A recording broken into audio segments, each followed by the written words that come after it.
The Power of Discipline: How to Use Self-Control and Mental Toughness to Achieve Your Goals, by Daniel Walter. The assumption is that some people are endowed with self-discipline and others are not, but this is not the case. There is a science to self-discipline, and if you want more of it in your life, it will help you get a better understanding of its biological basis. In this chapter, you will learn about the biology of self-discipline and how you can target certain areas of the brain to improve it.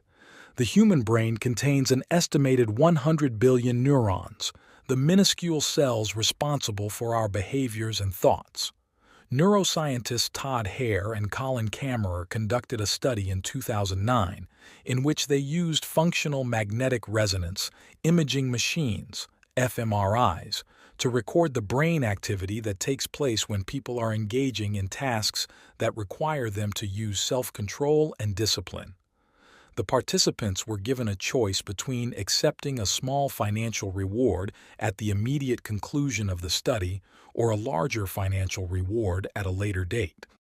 The researchers induced the classic battle between delayed gratification and willpower. They discovered that there was a high level of activity in two areas of the brain called the ventral medial prefrontal cortex and the dorsolateral prefrontal cortex when participants were making decisions based on the choices made immediately or in the future. The activity in these regions of the brain was higher when choices were made that would benefit them in the long term. The study concluded that some people find self-discipline easier than others based on the activity and the structure of their prefrontal cortex. The findings of this research are very significant because they highlight the fact that we cannot decide to become more self-controlled and expect to be successful if we haven't developed the skill previously. When you make healthy choices, self-discipline is strengthened. On the other hand, making unhealthy choices diminishes self-discipline. If you find it difficult to say no to sweet treats, you can't stick to an exercise routine, or you can't stop scrolling through YouTube to do something more productive, don't worry. There is still hope for you because you can improve your self-discipline. In 2011, the participants of the Stanford Marshmallow Experiment were re-evaluated. The Stanford Marshmallow Experiment took place in 1972, and it was discovered that the participants who found it easier to delay gratification experienced increased activity in the prefrontal cortices. There were also differences in the ventral striatum, the area of the brain linked to addictions, when they were using self-control to make a decision between healthy and unhealthy options. It was also found that the participants who were able to delay gratification were more successful in all areas of life in comparison to the participants in the immediate gratification group. The study revealed that a decision as simple as choosing whether to eat a marshmallow immediately or later determined the way they made decisions in adulthood. The evidence from studies on self-discipline does not point to genetic predisposition as to why some people have higher levels than others. However, we can conclude that self-discipline is a skill you can master if you are willing to put the work in. Weightlifting strengthens the body, and if you target the areas in the brain mentioned in the studies, they will increase in strength. If you are reading this book, there is a chance you are struggling with self-discipline. I would like to encourage you not to feel saddened by your current circumstances. There is no denying that any skill is easier to master during childhood. However, that does not rule out the possibility of improving your self-discipline now. When exercised consistently, willpower and self-discipline will improve, and you will experience lasting results. All skills operate under the same principle. The more you practice, the better at it you will become. Your level of focus will affect the extent of your self-discipline. Neuroscientists believe that your ability to focus is determined by your executive functions, including working memory, cognitive flexibility, adaptability, and impulse control. Discipline requires you to set goals, filter distractions, control unhelpful inhibitions, prioritize activities, and pursue the goals that you have set. Research states that these functions operate in a number of brain regions, including the anterior cingulate cortex, the orbitofrontal cortex, and the dorsolateral prefrontal cortex. You can improve these brain functions by targeting them. Self-discipline and focus work simultaneously. You can't master one without the other because discipline is the ability to focus on one course of action until that goal has been accomplished. In the same way as the body gets tired after it has been put through a strenuous workout, willpower and self-discipline also lose strength when they have been put to work and worn down.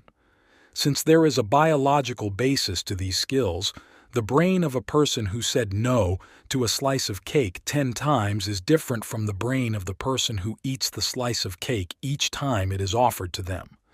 This means that even if an individual is extremely self-disciplined with a lot of willpower, it will eventually run out if they are continuously faced with temptation.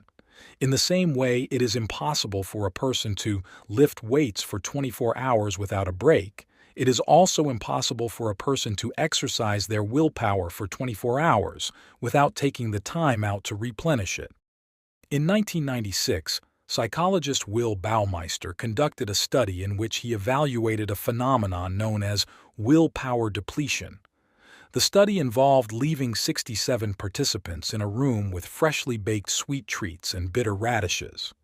One group was allowed to eat the sweet treats, while the other group was told to eat the bitter radishes.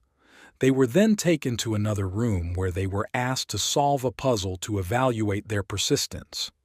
The radish eaters did not have the strength of mind to resolve the puzzle and gave up before the group who had eaten the sweet treats. The radish eaters' inability to focus on the task resulted from the fact that their willpower had already been depleted in the previous task, and now they wanted to take the path of least resistance. The main priority for the brain is survival. Today, we have enough knowledge to know that temporary low sugar and low energy levels are not life-threatening. However, because of the biology of the brain, it does not know this, and as soon as it receives a warning message that something in the body is out of alignment, it protects you by going into survival mode.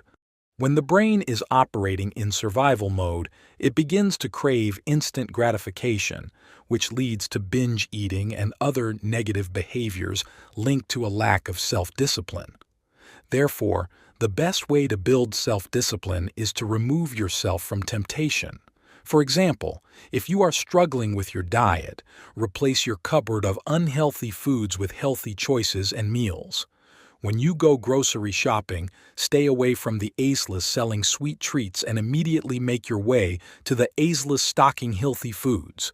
By using these strategies, your willpower is only tested during the time you spend in the store, as opposed to trying to resist the temptation to eat your stash of cookies in the cupboard every evening over and over again.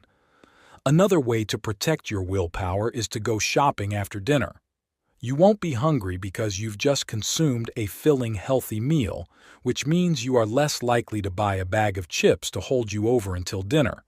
What you are doing here is creating conditions in which your vulnerability is not used against you, and you are not forced to use self-discipline. Even if you don't struggle with healthy eating, you can use the same strategies for any areas of your life where you lack self-discipline. Stress is another biological factor that contributes to willpower. When we are under pressure, the body protects itself by going into fight or flight mode. In this state, we are more likely to act on impulse and do things without thinking. The prefrontal cortex malfunctions when we experience stress, and the brain is only capable of functioning on short-term outcomes. When the prefrontal cortex is not operating at its full potential, we are more likely to make bad decisions. The principle of discipline is simple. As a mentally stable adult, you know the difference between right and wrong.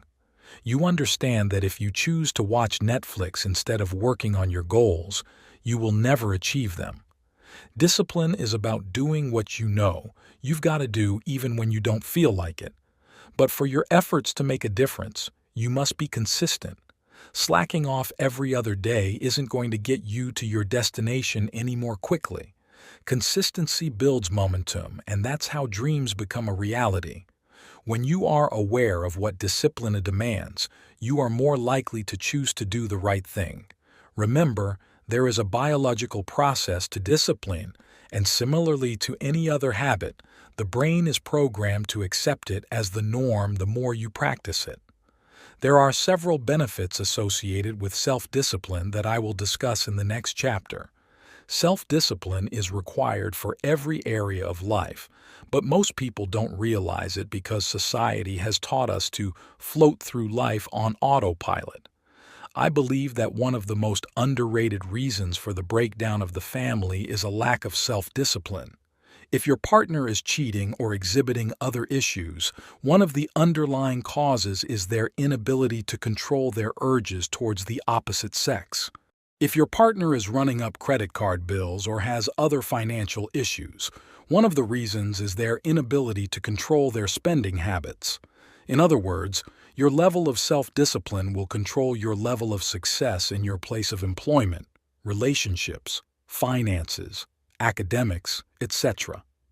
There are many benefits associated with self-discipline.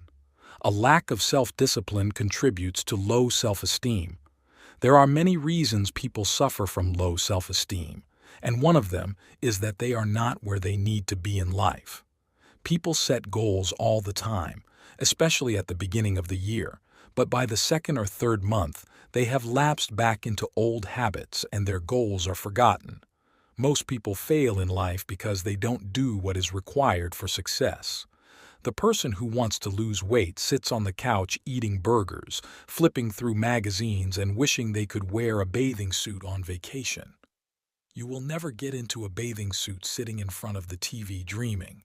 You want to start earning more money but can't find the motivation to start learning about being self-employed. Inactivity leads to one place: failure. And when 5 and 10 years pass us by in the blink of an eye and we are still stuck in a place we know we don't want to be, a feeling of worthlessness sets in. A self-disciplined person is confident because, regardless of where they are at that moment, they know that they are the best version of themselves. They are eating properly, exercising, and working towards their goals. They feel good about life because they are in the driver's seat, and they know exactly where they are going. One of the main reasons friendships break down is because people do not do what they say they are going to do. You confide in someone only to find out that your entire office now knows your business, or a friend borrows money and never pays it back. Friendships and relationships are about trust. A person with self-discipline is always going to live by their word. If you ask them to keep a secret, they will. They are often the same person in private as they are in public because they value integrity. These are rare traits and the world values them. Therefore, a disciplined person is more likely to have a strong network of personal relationships because they are trustworthy. When people are easily offended, it's because they are not self-assured. They don't know who they are or what they stand for, and so they view criticism, even when it is constructive, as an attack on their character and become deeply offended. Self-disciplined people don't have this problem. They are confident, calm, and self-assured, and so it's easy for them to take insults and criticisms on the chin. Self-disciplined people can handle constructive criticism. In fact, they value it because it pushes them to become better. Behavioral theories attempting to explain risky and unhealthy behaviors often evaluate the role of self-control. For example, Hirsch's and Gottfriedsen's self-control theory states that criminal behavior is due to an individual's inability to control their desire to engage in such behavior. Obviously, there is more to committing crime than a lack of control, but the point is that when morals and the fear of incarceration are removed from the equation, most people would rob a bank instead of work for a living. But the average person has enough self-control not to take that path. In a 2012 study conducted by Ford and Blumenstein, it was found that American college students with a high level of self-control were less likely to abuse prescription medication, binge drink, or use cannabis. Research also suggests that there is a relationship between a lack of self-control and impulsive sexual behavior. The participants in the Ford and Blumenstein study were more likely to engage in deviant sexual activity with people who were not their primary partners, all of which increased the risk of sexually transmitted disease and unplanned pregnancy. There is more to self-discipline than goal attainment, and exercising a consistent high level of self-control will benefit you in many areas of life. You purchased this book because you want to know how to increase your level of self-discipline. However, before we get to that, it's important for you to understand why you find it so difficult to make positive changes in your life. I applaud you for wanting to improve your self-discipline, but it's important to understand that this is not an easy task. Along your journey, you are going to experience mental blockages that prevent you from moving forward. Some people give up altogether when they encounter this type of obstacle and assume that this path is only for the select few. However, when you are familiar with the psychology of self-discipline, you will find it easier to overcome such challenges, which is the main focus of this chapter. You may know exactly what you want to achieve. You have conquered your fear of failure and your self-discipline levels are improving. Unfortunately, sometimes it feels as if there is an invisible force holding you back. This is extremely frustrating and very common, so please don't feel like you are the only one experiencing it. In this chapter, you will learn about a psychological phenomenon called the status quo bias and how it can attack the most self-disciplined and determined individuals. The good news is that once you understand how it works, you can fight against it and continue pushing toward your goals. In psychology, one of the most well-known self-defeating behaviors is the sunk cost fallacy. It explains why people remain stuck in their circumstances even though they would rather be elsewhere. Some examples are staying in an unfulfilling relationship or keeping a safe but boring job, even though you have the opportunity to get better employment. The status quo bias describes the human disposition to cling to what we are familiar with instead of reaching for the unknown. Similar to the Pareto principle, discussed in Chapter 17, the concept has its roots in economics and was founded by economists Richard Zeckhauser and William Samuelson. In 1988, they published a series of studies in the Journal of Risk and Uncertainty. The articles highlighted the fact that even though economics attempts to predict the choice a person will take when faced with more than one alternative, in the real world, most people choose to do nothing and carry on as normal. A more general term for this tendency is inertia. Why is it that we choose to stick with the same jobs, people, and ambitions? A number of reasons have been put forward to explain this behavior. One reason is based on the loss aversion theory, which stipulates that, in general, people don't like losing things, and this is true even if the thing they lose wasn't of high value. Before moving on to something that is perceived as better, we want evidence to prove that it is going to enhance our lives before detaching ourselves from what is not serving us. Although making a change often leads to a more positive outcome, on a subconscious level, we assume that change will do us more harm than good. Even positive change, such as moving to a nicer home or getting married, requires a lot of thought. There is always a cost associated with change, and most of the time, we don't want to pay the price. Another reason for the status quo bias is the fear of regret. No one wants to make a change and then regret it. Typically, this is because they feel that friends, family members, or loved ones will judge them for their mistakes. As a result of this fear, they default to sticking to what they are comfortable with. The fear of failure is why people don't like change. But the reality is that failure is not final. It's not the end of the world if you don't get it right. All successful people fail at some point in their lives, but they use their mistakes to make better decisions in the future. Another powerful mind trick that keeps us bound to the same old behaviors, beliefs, and routines is the mere exposure effect. Decades of research have found that the more we experience a particular phenomenon, the more we are likely to accept and like it. For example, a study conducted in 1968 found that the more participants were exposed to symbols and words, the chances of developing a positive affiliation with them increased. You may have experienced this in your personal life, where the more you interact with an individual, the more you find yourself liking them. There are definitely exceptions to this rule because in some cases, the more you are exposed to something, the more you notice things that you don't like. However, in general, the longer we are exposed to a situation, the more we develop an assumption that it may not be exactly what we want, but it will do. The mere exposure effect has its advantages and disadvantages. The good news is that if you are working toward improving your self-discipline and developing better habits, when self-control becomes the norm to you, there is less chance of you reverting back to your old ways.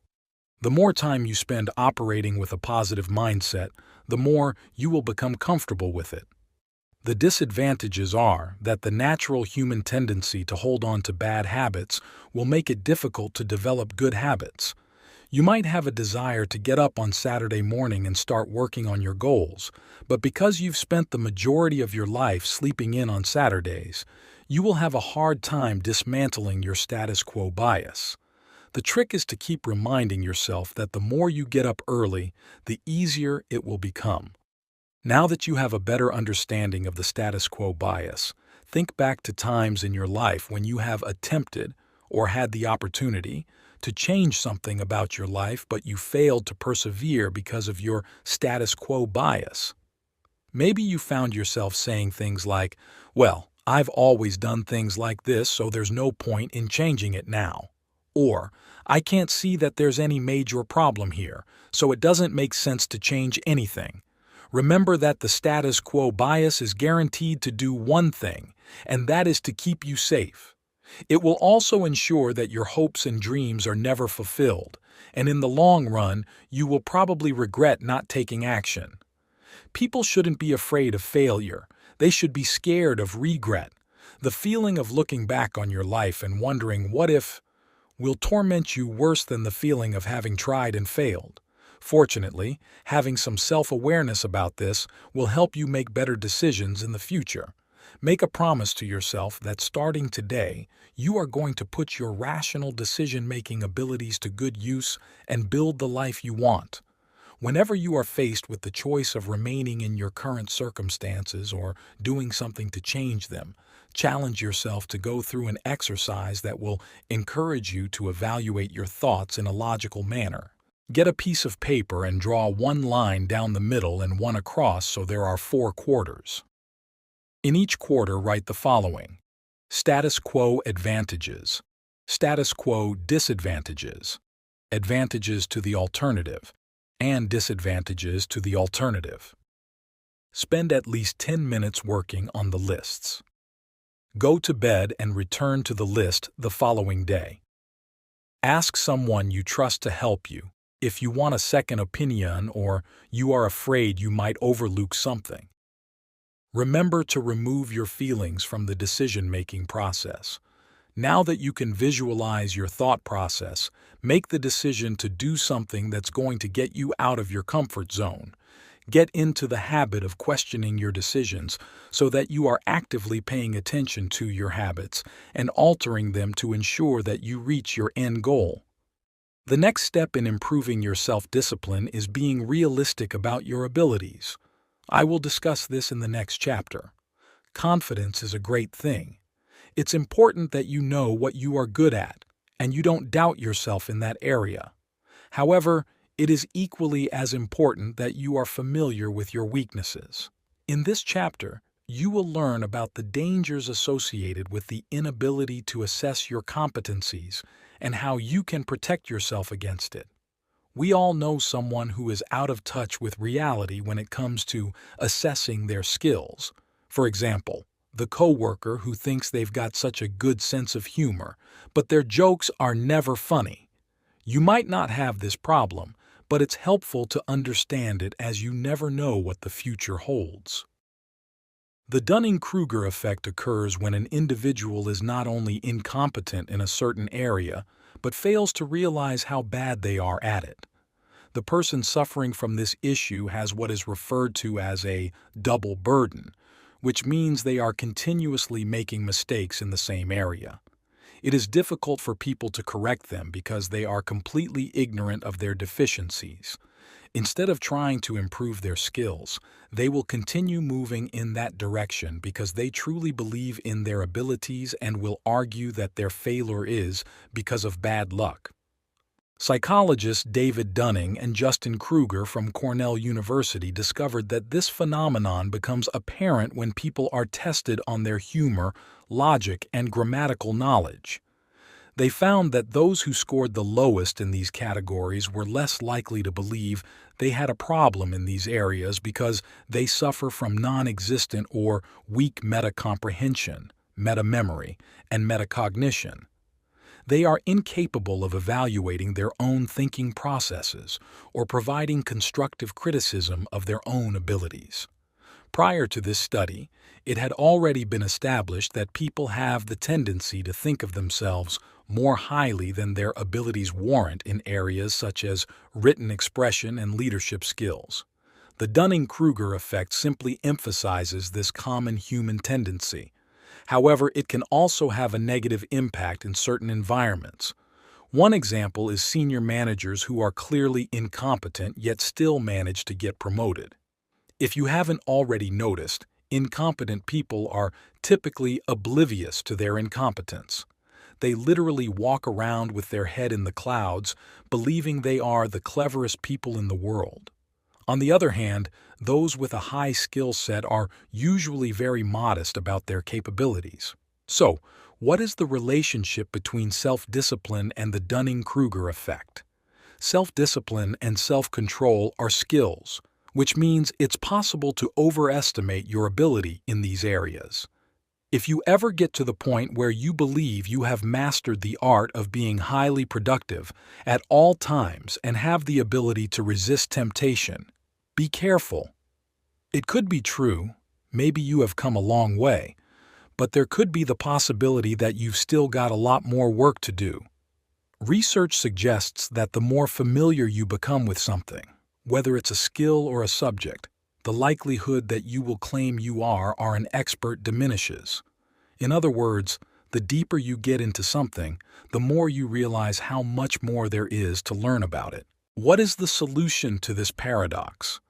This issue is resolved by striking a balance between confidence that you are proficient in certain areas and being willing to accept constructive criticism. By taking this approach, you will ensure that you never become complacent and live in ignorance about your deficiencies. An example of a chance to use this enlightenment is as follows. Assuming that you are a really good driver and you register to take an advanced driving course to get a reduction on your insurance premiums. You book some lessons to prepare for the test, but during practice you are told that your driving skills are below average and you are in no way ready to take the test. At this point, you can either accept the constructive criticism and keep practicing, or you can accuse the instructor of being ignorant because you're such a good driver. A reality check can be disappointing, especially when we think we've made good progress. However, it can also shine a light on the areas we need to improve. Combined with objective feedback, the best way to protect yourself against the Dunning-Kruger effect is to keep developing yourself. Never assume that you've made it and always aim to be better today than you were yesterday. Additionally, you can take courses or download an app designed to help you improve your skills and knowledge in a certain area. Apps do things like provide you with objective feedback and keep a log of your test scores so you can keep track of how much you have or have not improved. Another protection strategy against the Dunning-Kruger effect is to associate with people who are further ahead than you are in the specialty in which you wish to gain competence. Please note, this is not about comparing yourself to others, but about putting yourself in a position where you are exposed to continuous learning. Also, keeping track of where you are now and the goal you want to achieve will keep you grounded. Be warned. Now that you have knowledge about the Dunning-Kruger effect, you will start noticing it more, and you may find you are tempted to point the finger at people, especially if it's someone you are not too fond of. When you do experience this, resist the urge to say something. Not only is it not nice, but how would you feel if the shoe was on the other foot? Finally, remind yourself that there is no such thing as perfection. All humans have flaws, which is a good thing because it means there is always room for improvement. Now you are ready to gain some insight into the daily habits required to improve self-discipline. Habits are routine behaviors performed without putting any conscious thought into them. Most of us don't need any motivation to brush our teeth in the morning. All parents train their children from an early age to brush their teeth when they wake up and before going to bed at night. In adulthood, no matter how tired you are, you will brush your teeth in the morning and at night. The habit of brushing your teeth has been hardwired into your brain. The aim of this book is for the actions required to achieve your dreams to become as natural as brushing your teeth, or as natural as some of the bad habits you currently have. Some of you reading this have a bad habit of coming home from work and sitting in front of the TV until it's time to go to bed. My father had this habit, and as children, we knew his every move from the moment he walked through the door. He would greet us in the living room, go upstairs, take off his tie, use the bathroom, come downstairs, dish out a plate of food, and then sit in front of the TV. He did this Monday through Friday without fail. Your habits become a part of your character, and some people take pride in the fact that they are known for something. If your friends always tell you to meet them an hour earlier than everyone else, it's because they know you are going to be late, which means you've got a bad habit of being late. Lateness is a part of your life. It's a negative cycle that starts with you going to bed late, waking up late, and then being late for everything else. Or you might binge eat when you are under pressure instead of confronting the issue. According to psychologists, habits of this nature are formed because of the connection between the stimulus and a response. Actions are triggered by thoughts, and as this pattern is repeated, it's only a matter of time before the action becomes a habit and starts to have an impact on your life. Unless a conscious decision to change the behavior is made, it will become permanent. There is only one difference between successful and unsuccessful people, and that is the habits they follow each day. Incredibly successful people perform the same habits every day. They have a set routine and they stick to it. Everything they do improves them mentally, physically, and spiritually. Here are some habits you can start incorporating into your life to improve your level of self-discipline. Your morning routine will set the pace for the rest of your day. Do you keep hitting the snooze button so that by the time you get out of bed, it's too late to go for the morning jog you've had on your to-do list for the last couple of months?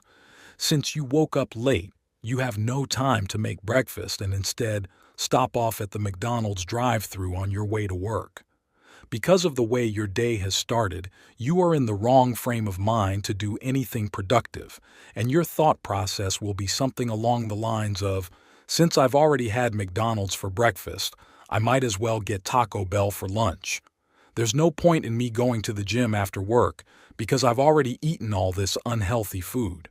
I might as well go home, watch Netflix, and start again tomorrow." Bad habits are developed by failing to do the most important things in the morning. When you get out of bed as soon as the alarm goes off, exercise, and eat something healthy for breakfast, you will feel so energetic and positive that you will want to keep making healthy decisions throughout the day. You don't need to have an elaborate morning routine, but there are some main habits that all successful people incorporate into their lives before their workday begins. For example, Barack Obama starts his day at 7 a.m. He spends 45 minutes exercising, has breakfast, and then makes his way to work. Bill Gates is up at 4 a.m. He watches an educational DVD while he's working out on the treadmill. He has breakfast and then starts working. Oprah Winfrey is up at 6 a.m. She takes her dogs for a walk, reads positive affirmations, and then meditates before starting her day. There is a clear pattern here. Successful people have a fixed morning routine that enhances their life. You have just read that what you do first thing in the morning sets the tone for your day.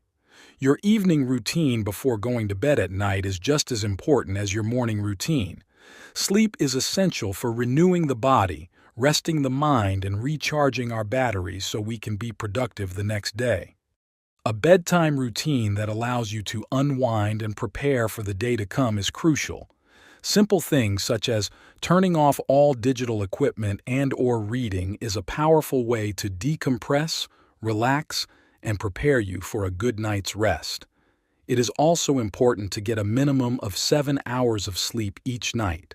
Not only does a lack of sleep hinder your productivity, in the long run, it will damage your health. The following are several other habits that successful people incorporate into their lives each day. In 2016, D.E. Steno and Dickens conducted a study and found that the more self-control a person had, the more grateful they were. The study involved participants completing a task on the computer. The computer intentionally broke down and another participant helped to resolve the issue. The researchers also evaluated happiness, self-control, and patience in the daily life of the participants over a few weeks. Finally, self-control was measured by offering them a small sum of money as soon as the task was completed or a larger sum of money later on. The study found that there was a strong relationship between gratitude and self-control. The most grateful participants were prepared to wait longer for the financial reward than the less grateful participants. Here are a few things you can do to become more grateful. Say thank you. We often take the things people do for granted. We can eliminate this oversight by saying thank you for the small things, instead of waiting for someone to do something mind-blowing. If you are in a relationship, thank them for being a beautiful person. If you've got kids, thank them for being so loving. Thank your friends for being such amazing friends. The aim here is to say thank you and really mean it and feel a sense of appreciation. Make time for gratitude. Another bad habit is constant complaining. It's easy to complain. We live in a world with terrible things going on. It's not difficult to turn on the TV, flip through the newspaper, or listen to the news and assume that there is no hope. However, it's important not to focus on the negative because there are just as many positive things taking place in the world. Every morning, or before you go to bed at night, write down 5 things you are grateful for. Think about them and feel a deep sense of appreciation and gratitude for what you have written down. You can achieve your long-term goals by breaking them down and setting daily goals for yourself. A big dream can seem daunting, especially when you look at your current situation and realize how far away from it you are now. However, when you break the goal down into small, actionable steps, it becomes a lot easier to achieve. When you set daily goals, you build momentum, and that inspires you to keep pushing toward your ultimate goal because you know you are getting closer to it every day. Setting daily goals isn't about giving yourself random things to do every day. It's about achieving your long-term goal. So, for example, let's say you want to lose 60 pounds. You look in the mirror every day saying that you need to lose weight, but because you know you need to lose so much, you keep putting it off until tomorrow. Before you know it, you've gained another 10 pounds. The thought of losing 60 pounds is scary, but if you say you want to lose 60 pounds in 12 months, which works out to 5 pounds a month and just over 1 pound a week, now your goal isn't so intimidating. You can now start working daily toward that goal. It could involve eating a large portion of vegetables and cutting down on carbs. doing 10 minutes of cardio per day, and/or drinking more water. Whatever it is, just make sure you are doing it daily because consistency is the key to your success. A good night's sleep is essential to your productivity. If you are tired and sluggish and feel like you haven't had enough sleep, it will be impossible to get anything done. Here are some tips for getting a great night's sleep every night. Daytime naps. If you take naps during the day, limit them to 30 minutes at a time. A short nap can help you feel rested, alert, and improve mood and performance. If you sleep for any longer than 30 minutes during the day, though, you will find it difficult to fall asleep at night. Avoid stimulants. Caffeine and nicotine in the evening will stimulate the brain to stay awake, and even when you do manage to fall asleep, you won't experience the deep sleep required to feel rested in the morning. Watch what you eat. Rich, heavy, fatty foods and carbonated drinks cause indigestion, which can cause painful heartburn in the middle of the night and interrupt your sleep. A bedtime routine. Prepare the body for sleep by establishing a relaxing bedtime routine. Take a warm bath, read a book, or do some light stretches. You should also avoid emotionally charged conversations during this time because it could disrupt your sleep. The right environment. A comfortable mattress and pillows will help you sleep a lot better. Make sure that there are no lights from a television, cell phone, or laptops. Eye shades and blackout curtains will block out the light even further. Stay organized. Organization and self-discipline go hand in hand. It is impossible to find a self-disciplined person who isn't organized. One of the characteristics of a self-disciplined person is that they want to make life easier for themselves, and one way of doing this is to be organized. Here are some benefits of staying organized. Improves productivity. Disorganization creates chaos. You are constantly looking for things. Everything is in a mess, and life is a constant battle. Staying organized means you will have more time to spend on the things that matter, because you are not wasting all your time looking for things. Less stress. How do you feel when you can't find your car keys or those important documents you need for work? Stressed, right? When everything is housed in its rightful place, files and folders are neatly organized, you will eliminate the stress of searching for your items. More energy and enthusiasm. When you are forced to dig through piles of paperwork, clothes, or other objects to find what you need, it drains your energy. When you have no energy, you lack enthusiasm and it becomes impossible to do the things that you know you should be doing. A positive image. Not only will you feel better about yourself because you now have some order to your life, but other people will notice it. If you once had a reputation for being the disorganized one, friends, family members, and colleagues will start praising you for the orderly and systematic person that you truly are. Perform these 2 habits. Before 8 a.m. as you have read, successful people incorporate a number of habits into their daily routine, but during my research, I have found there are 2 things successful people do before 8 a.m. 1. They pray, meditate. Prayer and meditation is a top priority in every religion. Even atheists who do not believe in a higher power spend time reflecting and meditating. People from all backgrounds are taking advantage of the benefits of mindfulness and use them as a way to enhance their personal lives. Research has found that meditation is an effective pain management and stress reduction strategy. Meditation improves memory and brain function, according to scientist Benjamin Neal.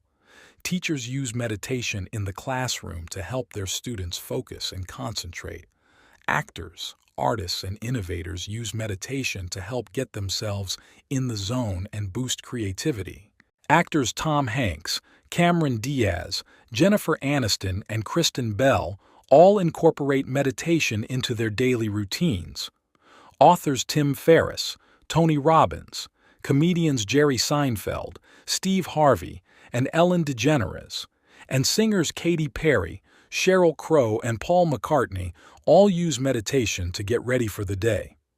Oprah Winfrey spends at least 20 minutes each day meditating. She states that she is only capable of producing her best work when she is in a meditative state. Meditation is one of the major keys to success. It gives you access to inspired ideas so that you can live your best life. 2. Spend time. Reading. The most popular item on a wealthy person's nightstand is a book. You will also find that many successful people have an entire library in their homes. Leaders are readers.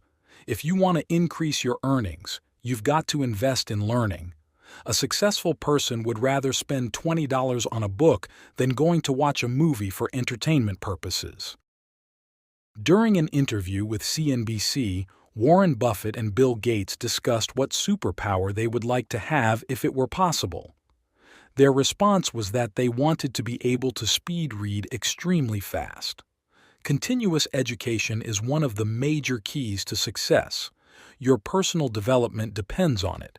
If you are not learning, it's impossible to grow. Some people say they don't like to read or they don't have the time to read, but in this technological era, there is no excuse. Today, you can listen to audiobooks while you are driving, working, doing the dishes, or any other activity. If you've got a stack of gossip magazines sitting on your coffee table, it says a lot about your mindset. However, if you invest in books that will help you achieve your goals, your chances of success will significantly increase. When you have been operating in the same bad habits your entire life, it can be difficult to break out of them. In the next chapter, you will learn some tips for building better habits to improve your self-discipline. The Navy SEALs are some of the most disciplined people in the world. It is extremely difficult to become a SEAL. Admission requires strenuous training, and most soldiers who start the program leave before the end of the first stage. The soldiers who do complete it understand that the mind is more powerful than we can ever imagine. And because they have developed the mental fortitude required to succeed as a SEAL, they are equipped to accomplish any mission they are sent on. Here are some of the strategies the SEALs implement during training to get them through. The 40% rule. Everything starts in the mind. If you lift weights at the gym, you know that after a certain number of reps, your body feels as if it can't continue. But the 40% rule states that when the mind starts telling the body it's tired, we have only reached 40% of what we are capable of. At this point, it's up to you to choose to believe that you've still got another 60% left in you. To push past the 40% threshold, you must accept the mental and physical pain you are enduring at that moment. The majority of people never reach their full potential because as soon as they feel the burn, they are ready to give up. By applying the 40% rule, you begin to realize that you have unlimited potential. The key to tapping into this reservoir of potential is to ignore the voice in your head telling you it's time to throw in the towel and push through the pain. When you truly believe you are capable of more, you will shatter your pain points, which builds confidence and mental toughness. For example, after doing 10 pull-ups, you start hearing the voice in your head saying you are too tired, too weak, and too sore to keep going. But if you take a break for a few seconds and then keep going, you've just proved to the voice in your head that it was wrong. You then take another short break and do one more, and before you know it, you've done 20 pull-ups. You had to slow down to achieve it, but you ended up doing 20 more pull-ups than you had first anticipated. Belief is one of the key ingredients to improving your self-discipline. Success becomes your reality when you believe you can do more, and it allows you to break down the limitations you have placed on yourself. Self-discipline is about endurance. When you are determined to continue but your mind is telling you to quit, you will build a resilience that will make you unstoppable. The mind becomes our best friend when we believe in ourselves, but when we have accepted the narrative of failure, it becomes our worst enemy. The next time you feel like giving up, use the 40% rule to empower yourself. I want you to take a moment and think about this. Even though you know you are not fit enough because you haven't practiced, you decide to run a marathon. As you are running, your legs start feeling weak, you can't catch your breath, and at this point, you decide that running a marathon when you were not prepared wasn't a good idea. It probably would be wise to give up and save yourself the agony it would cause if you completed the marathon. But if someone wanted to cause you harm and you were running for your life, you would keep running regardless of how tired you were, because if you stopped, the person chasing you might kill you. The point is that most of us are ignorant of what we are really capable of. We have become complacent, we put on 10 LABs, buy a larger size, and convince ourselves that our stomach isn't protruding. Or we work at a job we hate but the bills are getting paid, so we tolerate it. When we don't challenge ourselves, it is impossible to get a glimpse of our true potential. The people who master discipline have done so because they have chosen to be extraordinary. Outside of the excitement and camaraderie of watching sports, one of the reasons we love it so much is because we are admiring the player's ability to master their craft.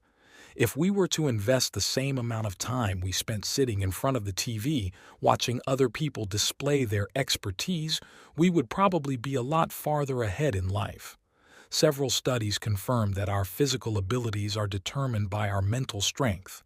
A popular study known as the placebo effect discovered that performance is enhanced when an individual believes they have done something to improve their performance. The European Journal of Neuroscience published a study in 2008 which found that participants who were told that the sugar pills they had been given were caffeine put more effort into their weightlifting session. Due to the caffeine they believed they had ingested, they found additional strength and energy that allowed them to perform at a higher level. Scientists agree that the placebo effect is a self-fulfilling prophecy, in which the brain chooses an outcome and then does what is required to make sure that the outcome is achieved. The placebo effect provides us with irrefutable evidence about the power of the mind. Several studies have also found that there is a chemical transformation in the brain when it thinks that something is real, even though it's fake. Therefore, it is enough to believe you've got another 60% left in you to make it possible. Arousal control. When we are in high-stress situations, large doses of cortisol and adrenaline are released, which activates the fight, flight, or freeze response. The average person is unable to control this process, but the Navy SEALs are capable of doing so because they have been trained to, and depending on the situation, their responses to stressful situations could mean the difference between life and death. They use several techniques to do this, including box breathing. When a SEAL starts feeling stressed or overwhelmed, they focus on their breath to regain control. They take a series of breaths for 4 seconds at a time. They breathe in, hold their breath, and then breathe out. This process is repeated until the heart rate returns to normal. A stressed-out mind is incapable of doing anything productive. Therefore, you must remain calm to operate at your full potential. Box breathing is a technique you can use at any time, no matter where you are when you start experiencing the physical symptoms associated with anxiety. Experts often advise people to manage stress, but I don't think this is good advice when the Navy SEALs prove you can stop it altogether.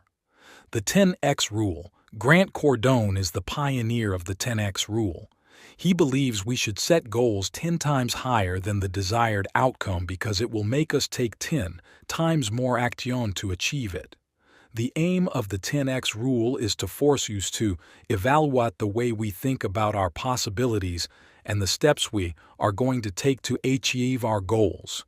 Your current existence was created by your thoughts and actions, and if you want to overcome your limitations and start living the life you know you deserve, you must start thinking and acting in ways that are beyond your expectations. When using weight loss as an example, let's say your goal is to lose 10 lbs. Apply the 10X rule and your goal is now 100 lbs. Although you don't need to lose 100 lbs, it will encourage you to change your diet permanently. The idea is that you don't need to do that much to lose 10 lbs, which means the odds are increased that you revert back to your bad eating habits once you've lost the weight. However, when you have it in your mind that you need to lose 100 lbs, you will focus on changing your diet and exercise habits as a lifestyle instead. The 10x rule will maximize your potential. When you believe you can achieve more than you initially thought, you will do what is required to achieve more, which will strengthen your discipline. It's the norm for us to set low goals for ourselves so that we don't feel so worthless when we fail. But if you want to get more out of life, you're going to need to raise the bar and set your standards higher. The 10-minute rule. You would assume that humans had better decision-making skills since we are far more mentally advanced than any other species. But a Harvard University study proves otherwise. The research involved giving chimpanzees and humans the same choice, to get 2 treats immediately or 6 treats in 6 minutes. The chimpanzees chose to wait for more treats 72% of the time, and the humans only chose to wait 19% of the time. How did this happen? The problem is that the human brain is so overdeveloped that even when an answer is obvious, we overthink the decision. And because we have the ability to rationalize our behavior, we cheat ourselves out of a more favorable outcome. Humans tend to find it difficult to differentiate between a justification and an excuse. In the experiment, the humans may have convinced themselves that they deserved the treats because they were hungry and needed to satisfy their hunger, or that they weren't too concerned about getting 6 treats later because they didn't really like them anyway. Whereas the chimpanzees don't have the ability to rationalize their decision. They act on instinct, and it's about survival of the fittest for them. The 10-minute rule becomes effective at the rationalization stage. Let's say you are trying to lose weight and you decide you want a bag of chips. Pause for 10 minutes and then ask yourself if you still want the chips. If you decide you still want the chips, go ahead and eat them, or you can wait for another 10 minutes since you've already managed to wait the first 10 minutes. By choosing to wait, you eliminate the immediate from immediate gratification, enhance your decision-making skills, and raise your discipline levels at the same time. You can apply the 10-minute rule to a variety of situations. Let's say you are in the gym running on the treadmill, and you start feeling tired. Instead of jumping off right away, keep running for another 10 minutes and see how you feel. After doing it once, you will realize that you were not that tired after all and keep going. There is nothing easy about discipline. We are not born with it, and all disciplined people develop it over time, including the Navy SEALs. Everyone has the ability to live a more disciplined life if they choose to. However, it is also important to note that there are some things that can hinder your self-discipline if you are not aware of them. I will discuss these in the next chapter. Energy vampires are people who sap the life out of you with their negative attitude. But there are also things that can hinder your discipline and prevent you from becoming the best version of yourself. The majority of people understand that it takes discipline to get what you want out of life. So why is it that most of us are incapable of becoming disciplined enough to reach our full potential? I am not an advocate of the blame game, as I believe we should all take responsibility for our own lives. However, there are some stealth ways that discipline can evade you without you realizing it. Maybe you are associating with the wrong people. You might have bad habits or crippling thought patterns you're not aware of. Your belief system about discipline might be wrong, or you may have the wrong motivations for what you want to achieve. The following factor may act as a hindrance to your discipline. Parkinson's law. If you tend to procrastinate, one of the excuses you might use is that you work best when you are under pressure. Parkinson's law validates this justification. A British historian named Cyril Parkinson developed Parkinson's law, which argues that when we have a set amount of time available, we will fill that time with the work. Parkinson started paying attention to the trend while employed by the British Civil Service. He noticed that as their bureaucracies increased, efficiency decreased. As employees were given more space and time, they took up more space and time. Parkinson noticed that even the most basic tasks were subconsciously made more challenging to fill the allotted time. However, when there was a tight deadline, they simplified the task to complete it faster. If Parkinson's law is hindering your discipline, you can overcome it by setting yourself tight deadlines for your tasks. When you give a project a time limit, you will find a way to get it done in the shortest amount of time, and you won't overcomplicate things to fill the additional time you have available.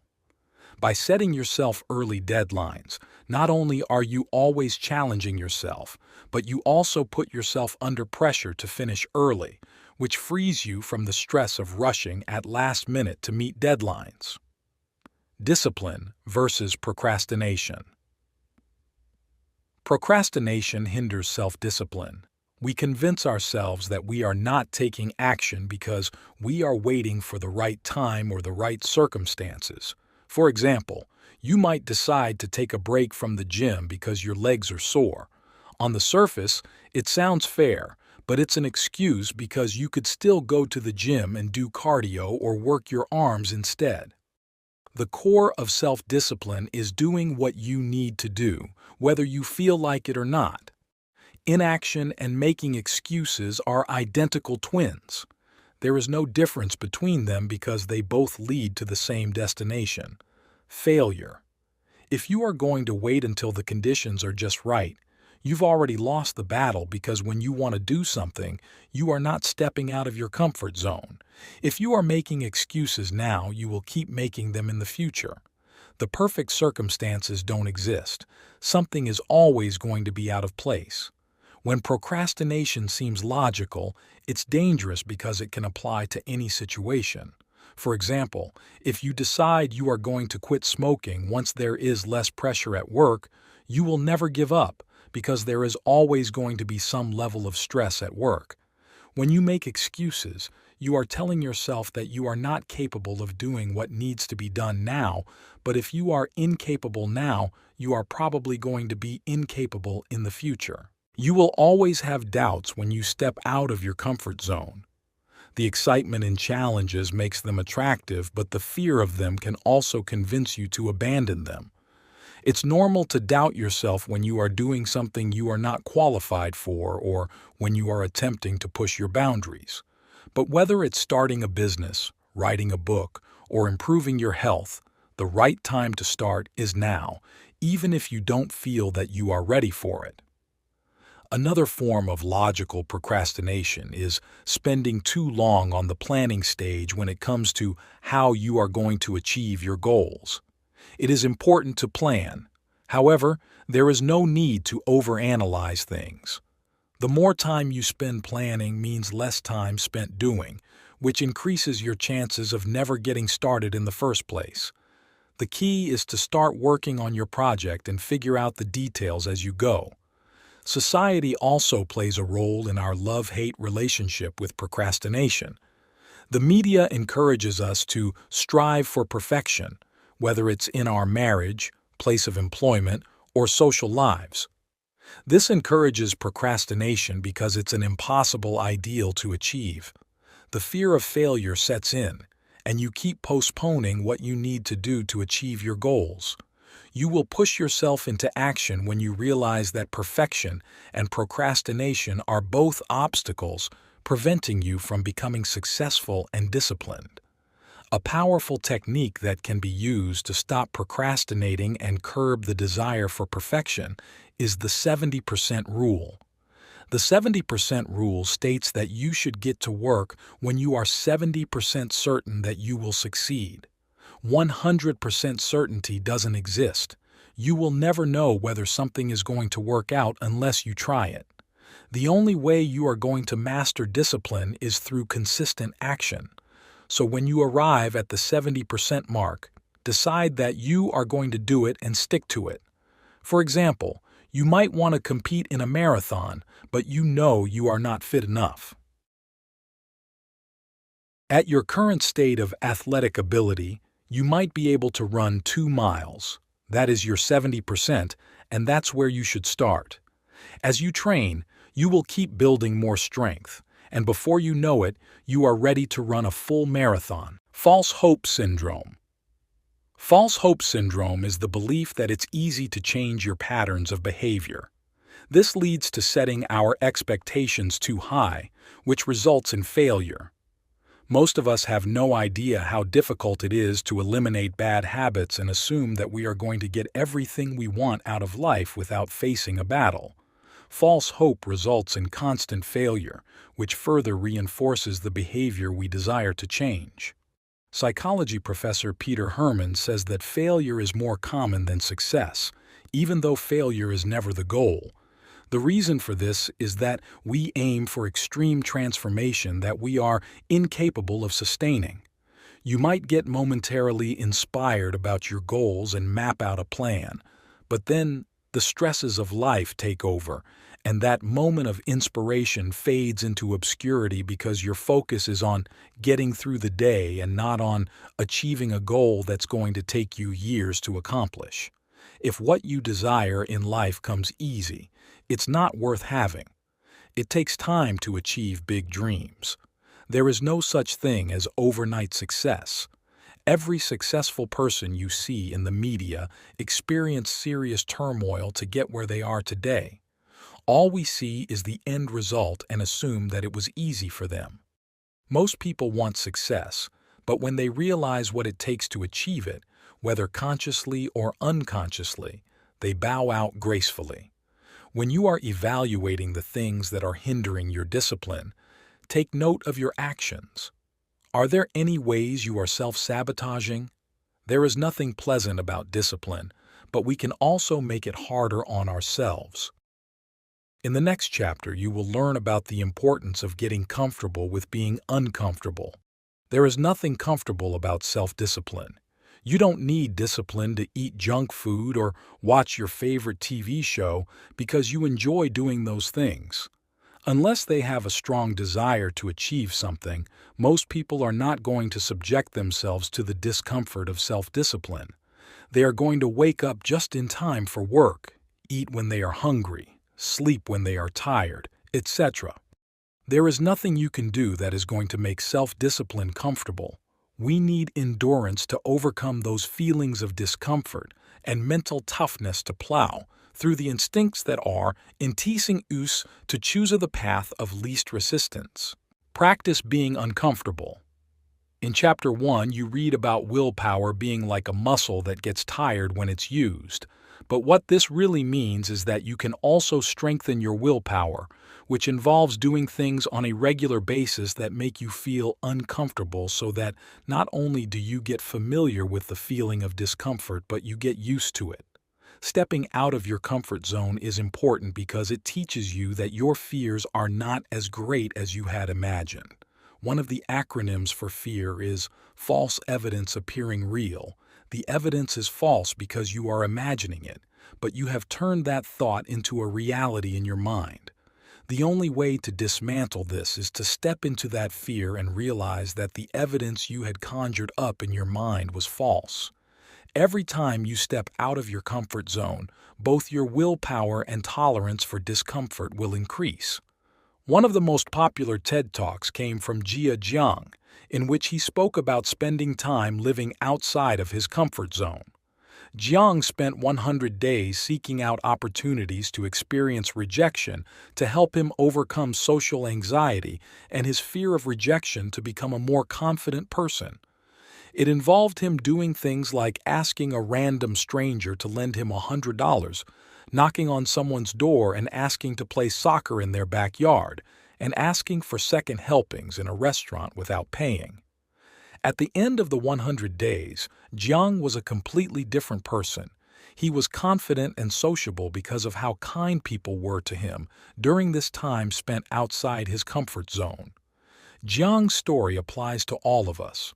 Our personal fears and discomforts are also opportunities to challenge ourselves. So, whatever you are comfortable with, do the opposite. If you are the more assertive type, act more passive throughout the day and vice versa. If you don't like speaking to strangers, go out and introduce yourself to people you don't know. If you can't dance, go to a dance class. There are plenty of things you can do to inject discomfort into your life. One of the best ways to improve self-discipline is to get used to becoming uncomfortable. We all have different insecurities, fears, and discomforts, but most of us go through life avoiding them, which only limits our potential. If you want to become the best version of yourself, start by choosing to be uncomfortable and facing your fears. As the practice of discomfort starts to build your willpower, you can start working on changing some of the habits and addictions that don't benefit you. Struggle and discomfort are a part of who you are. You decided to read this book because you want to become more disciplined, and if you want to succeed, becoming comfortable with discomfort will get you there. The aim of this process is to turn that agonizing pain into a slight pinch and those hunger pangs into desire because it lets you know that you are sticking to your diet. Discipline is about going through the temporary discomfort required for the long-term benefits.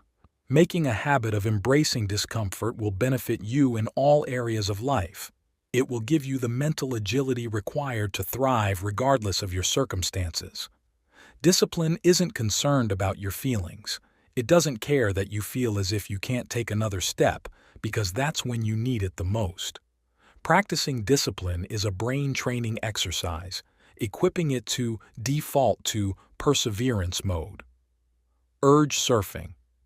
There is no doubt that it is difficult to develop discipline, but there are ways to make the process easier. One of them is learning how to reduce the strength of temptations and urges. An urge is the physical and mental impulse to engage in habitual behavior. The term urge surfing was pioneered by psychologist Alan Marlatt, an expert in the field of addiction. He compared urges to waves in the sea. Waves rise up and down in intensity and eventually meet the shore and crash. What he was saying is that you have the ability to surf over those urges until they crash. Urge teaches you how to resist temptation and embrace discomfort. I want you to take a moment and think about an urge that you have recently experienced. Think about how it made you feel physically and emotionally. Can you remember how those sensations evolved? As you are thinking about that urge, focus on your breath and imagine that the urge is a wave you are riding on. It's the norm for us to identify with our urges, but urge surfing helps us separate ourselves from the bad habits we desire to correct. Instead of thinking, I feel like eating cake, say, I have an urge to eat a piece of cake. In this way, you are not fighting yourself but the sensation you are experiencing. You can then allow it to pass. But observing them without identifying with them increases your chances of overcoming them.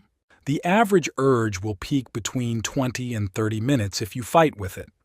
Fighting urges doesn't work because it makes them stronger and longer lasting, which, in turn, diminishes your confidence about your ability to fight them.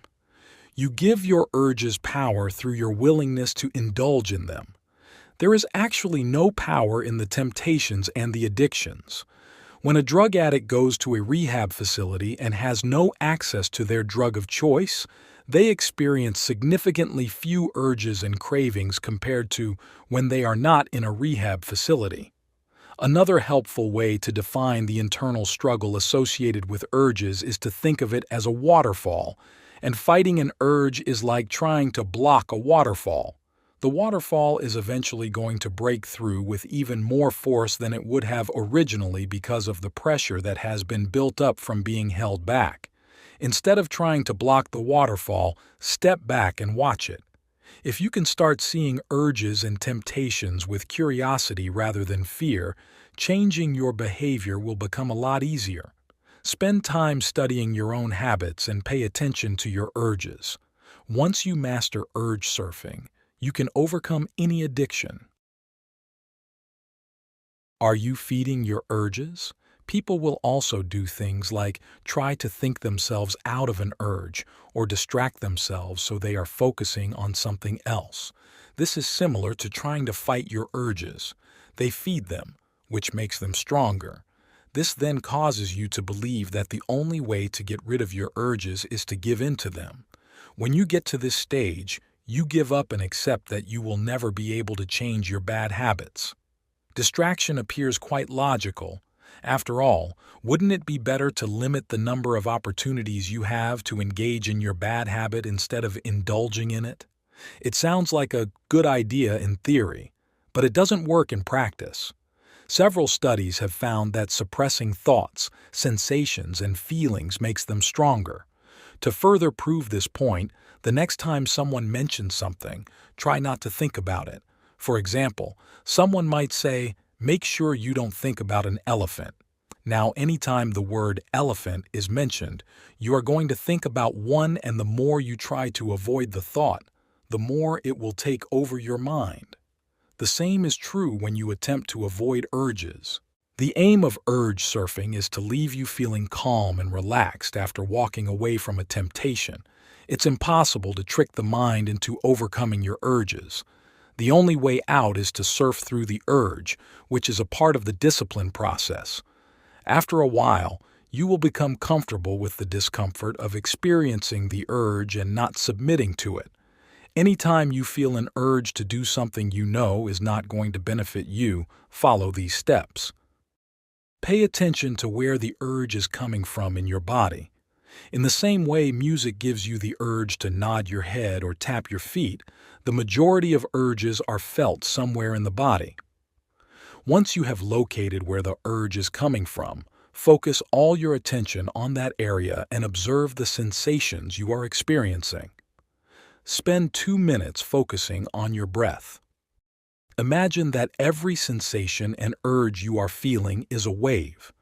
As the urge intensifies and subsides, look at it as a wave rising and falling.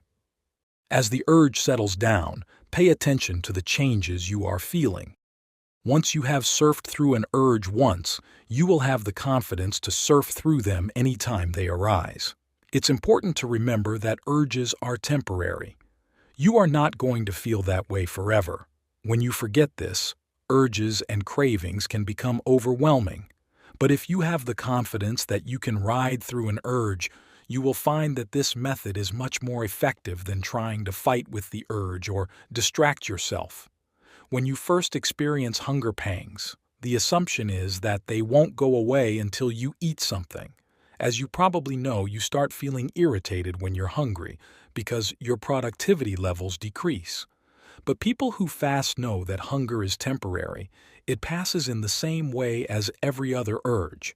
Most people start feeling hungry when they've been working for a while or when they get bored, but if you pay attention to what's going on inside your body, you will notice that your stomach isn't empty. If you spend a few minutes accepting the hunger and not looking at it as a sign that you need to eat immediately, the hunger will fade away quicker than you think. Start paying attention to your urges, study them, and experiment with them. You will find that the urges don't become a part of you until you start fighting with them or give in to them. When you observe your urges from a distance and watch them coming and going, they lose their power to influence your behavior. In order to reach your goals, you must develop a system to get you to your destination, and if you don't follow the right system, your dreams will never become a reality.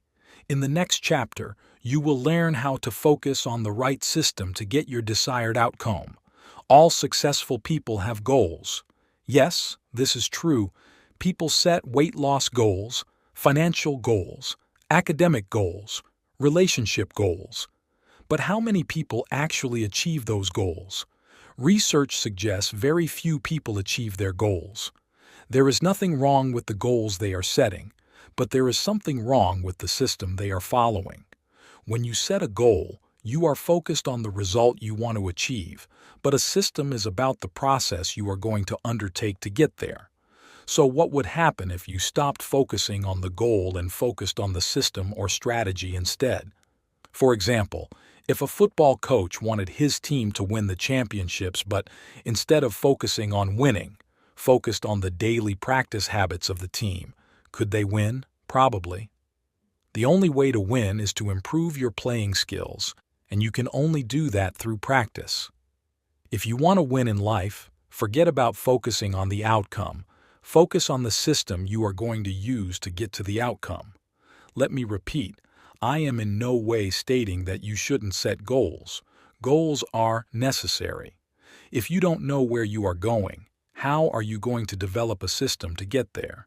However, if you spend too much time looking at your goals without putting a system in place to get there, you are going to fall into that 92% of people who fail their New Year's resolutions each year. What differentiates the winners from the losers? Everyone who competes in the Olympics wants to win, and everyone who goes to a job interview wants to get hired. So why is it that only one person gets the gold medal and only one person gets the job?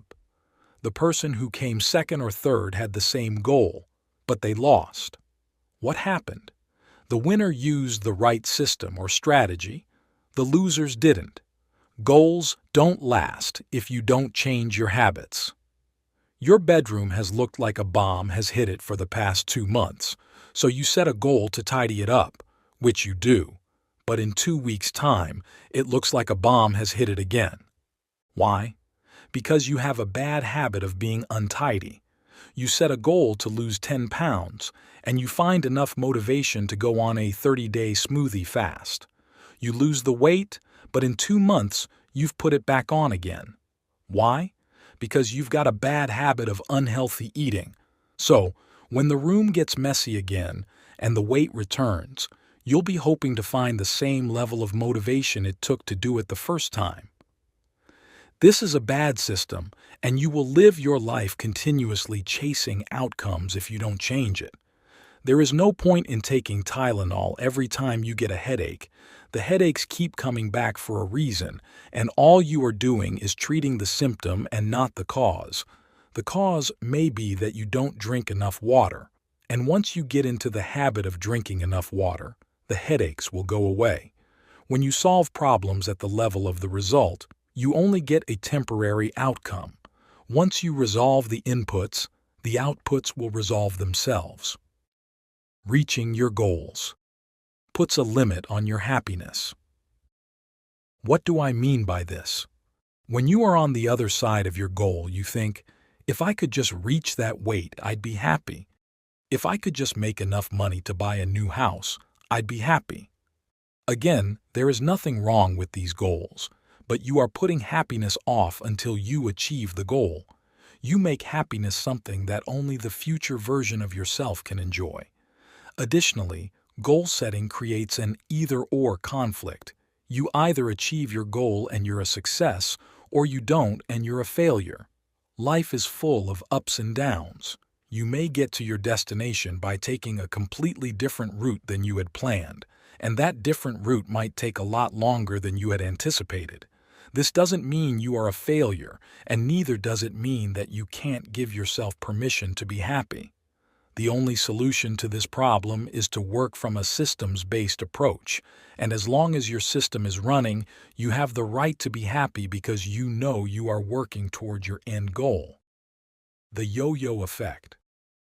When all your energy is focused on reaching a particular goal, what do you have left to motivate you once you have achieved it? This is one of the reasons why people go back to old habits once they hit their target. The main aim of setting a goal is to win the game, whereas the main aim of building a system is to keep playing the game. Life isn't about making single accomplishments. It's about continuous improvement, and ultimately, it's your dedication to the process that will determine the extent of your progress. The good news is that there is nothing wrong with you if you are finding it difficult to build good habits. The problem is the system you are using. Bad habits remain not because you don't want to change them, but because you have adopted the wrong system. If your system is wrong, you will fail every time. Why you keep on repeating bad habits. We all know the feeling of starting a good habit only to fall back into our bad habits a few days later. It appears that the habits that are good for us, like exercise, journaling, and meditation, are great for a day or two, and then they just become a burden. Bad habits seem to be a part of our DNA, and there doesn't appear to be an end in sight. No matter how hard you try, unhealthy habits like smoking, eating junk food, procrastinating, and watching too much television seem impossible to overcome. There are two reasons why changing our bad habits is challenging. First, we focus on changing the wrong thing, and second, we focus on changing them in the wrong way. Let me break this down a bit further. There are layers to change. I think of change like an onion. There are several layers, and each layer is unique in its own right. Here are three of the main layers of change. 1. The outcome. Goal setting involves changing outcomes. For example, you want to lose 20 libs. You want to win first place in your chosen sport. You want to publish a book, etc. 2. The process. Once you have set the goal, you then need to change your habits and systems. The process is associated with habit building. This might involve working out every day, keeping your desk organized, or developing a meditation routine. 3. Your identity. Your success is dependent upon changing your identity. You will need to transform your belief system and change the way you think about yourself, others, and the world in general. Outcomes focus on the results, and processes focus on what you do to get the results. Your identity is centered around your belief system. You can determine what a person believes by evaluating their lifestyle. The difficulty in building habits is where we begin. When your main focus is on what you want to achieve, your goal is not to make these changes a lifestyle. You are only making the changes to get the results. When your focus is on getting results, you will stay on the never-ending treadmill of trying to make it. Because even if you do achieve a certain level of success, you will find yourself reverting back to old habits shortly after. It's like the person who is always going on a diet. They lose the weight for the wedding or the vacation, and as soon as it's over, they are back to slouching in front of the TV with a pizza. Imagine two people who have decided to give up smoking. When they are around smokers and someone offers them a cigarette, one of them replies, "Thanks for asking, but I'm trying to give it up." This sounds like a great response until you peel back the layers and analyze the mindset behind that statement. Stating that you are trying to give it up means that you still see yourself as a smoker. To achieve your goals, you've got to change your belief system. The second person says, "Thanks for the offer, but I don't smoke." The wording is similar, but the second person has chosen to change their identity. They used to be a smoker, but that habit is no longer something they indulge in. Most people are not aware that the key to lasting change is to change their identity. Their focus is on the outcome and nothing else. When a man decides he wants a body like Michael B. Jordan, his main concern is the outcome. People set goals without understanding that their actions are determined by their belief system. There is a belief system behind every action. If you don't believe in Jesus Christ, you are not going to go to church and pray. When people behave in ways that contradict their belief system, it won't last. If you want more financial freedom, but you are always spending money because that's what you saw your parents do, your belief system hasn't changed, and you will find that you will keep spending more than you earn. If you want to lose weight, but your belief system is centered around binge eating, you will continue overeating when you are under pressure. It is impossible to get rid of bad habits and build good habits if you don't change the belief system that is attached to the behavior. Change your belief system.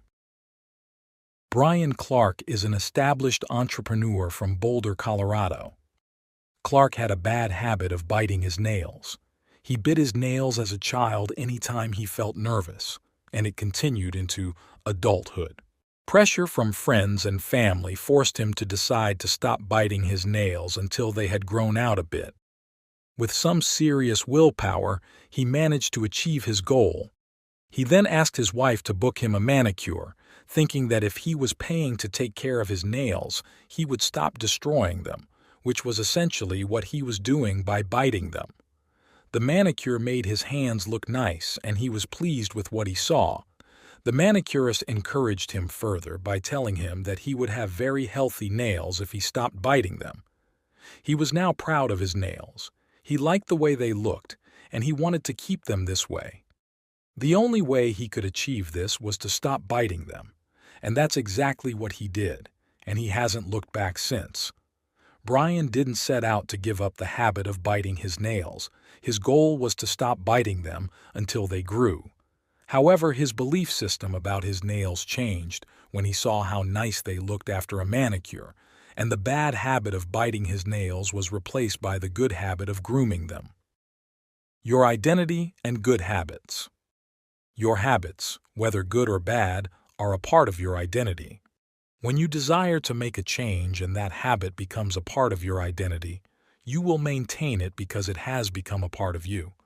Once your biceps look good and you start seeing yourself as someone with a toned and muscular body, your desire to keep your appearance will outweigh your desire to hit the snooze button in the morning. When you take pride in the condition of your hair, you will stick to a routine to maintain it.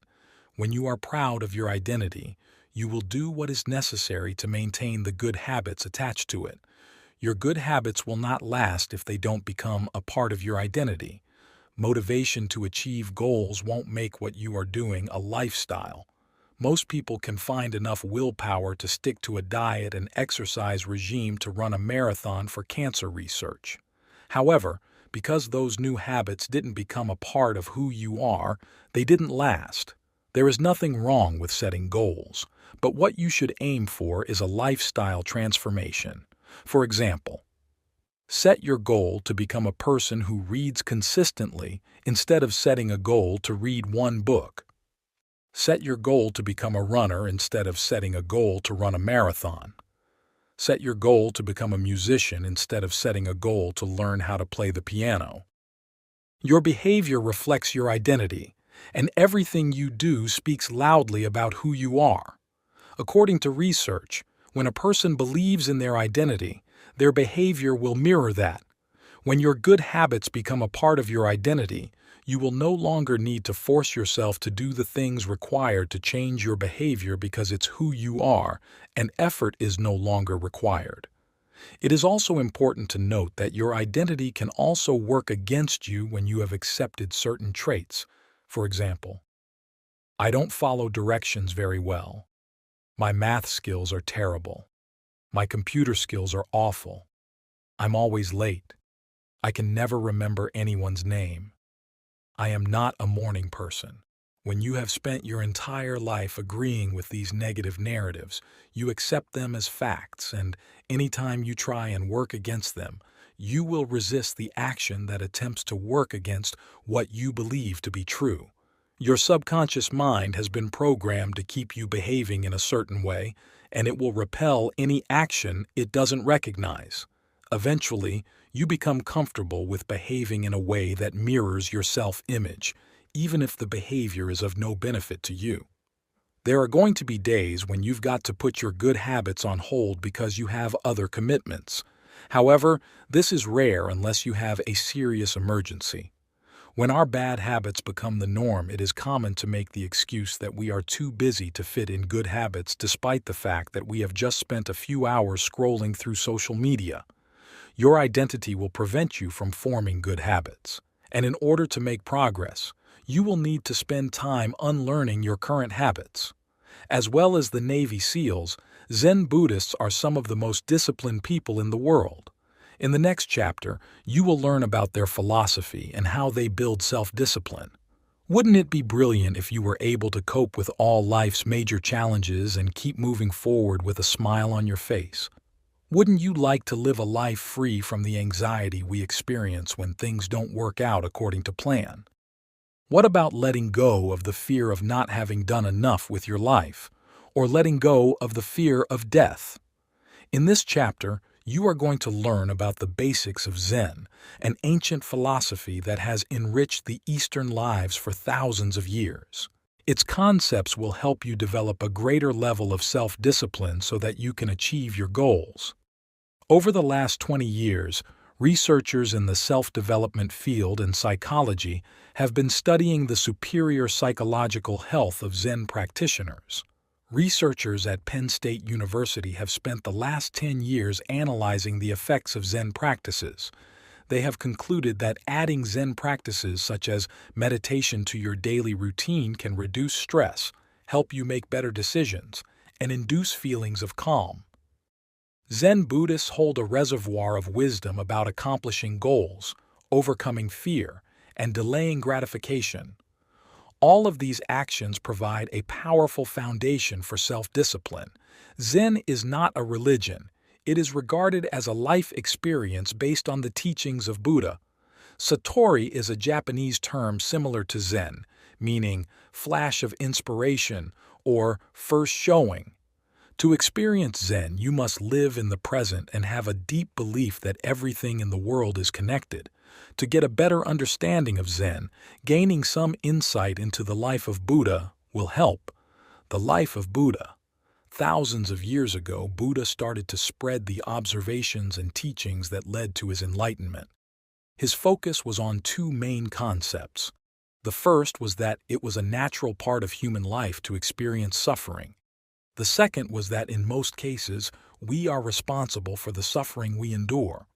Buddha departed from his life of luxury to get a better understanding of the world he was living in. He wanted to dig deeper into the concept of existence. He found that the majority of people were not happy. He eventually concluded that if we are going to reach the point where we believe that life has meaning, we must let go of self. We must let go of the idea that the world consists of I and you, and accept that everything is interconnected. Once we have achieved this level of insight, the cares of this world, such as acquiring material possessions and social status, will no longer concern us. We can then begin to lead a much more balanced life by putting all our energy into moral development. We will also free ourselves from unnecessary suffering by relinquishing the idea that external events can make us happy. Living in the present moment.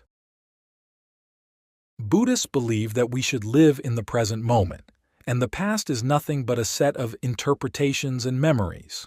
We have not yet entered the future, and so worrying and obsessing that things should turn out a certain way will only lead to unnecessary suffering. Next up are some examples from everyday life to help you put it into context. Let's look at the issue of self-identity. Zen teaches us that the rigid ideas that we hold about who we are as individuals is self-limiting and keeps us bound to destructive behavior patterns. The first time I started reading about Zen, it dawned on me that the self-image I held was that of a high achiever. What's the problem with that? I can hear you asking.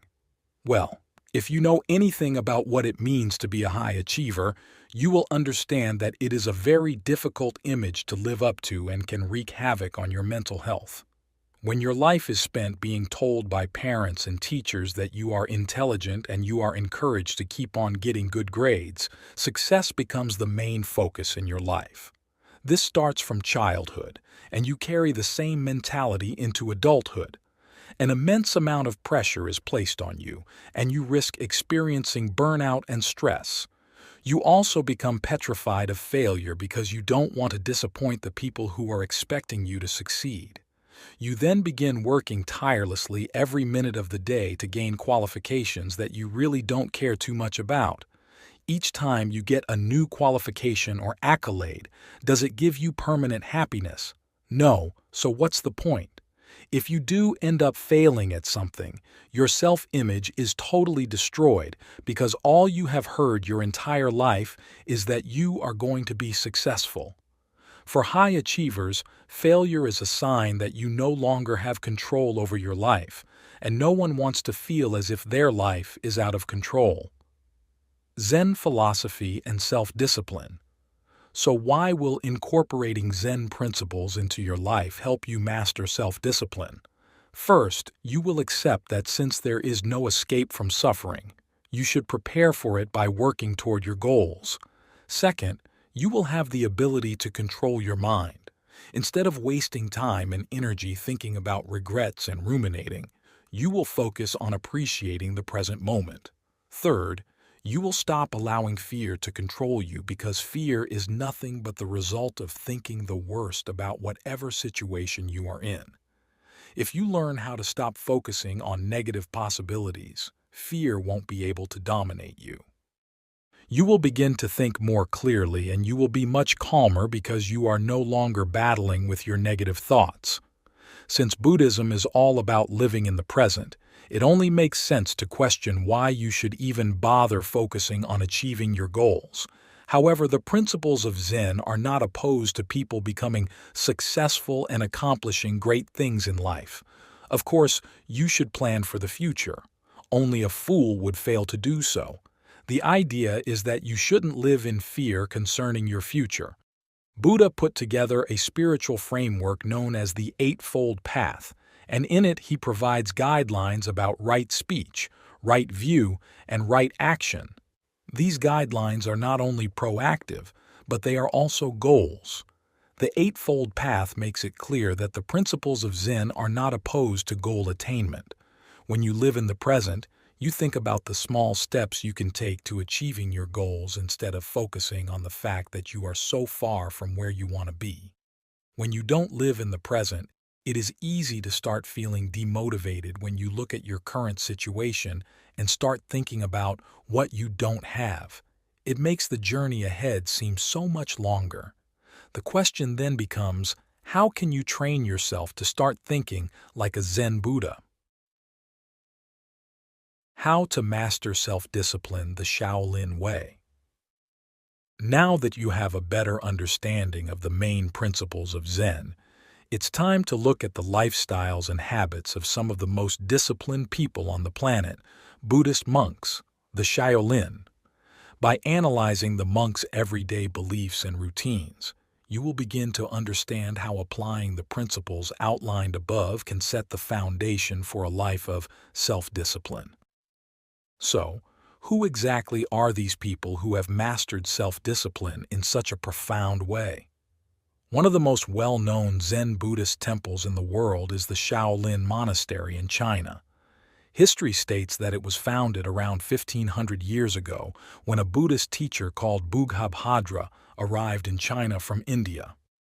He decided that Buddhist teachings should be passed down from master to student. Prior to this, Buddhist monks had typically relied on written interpretations and scriptures.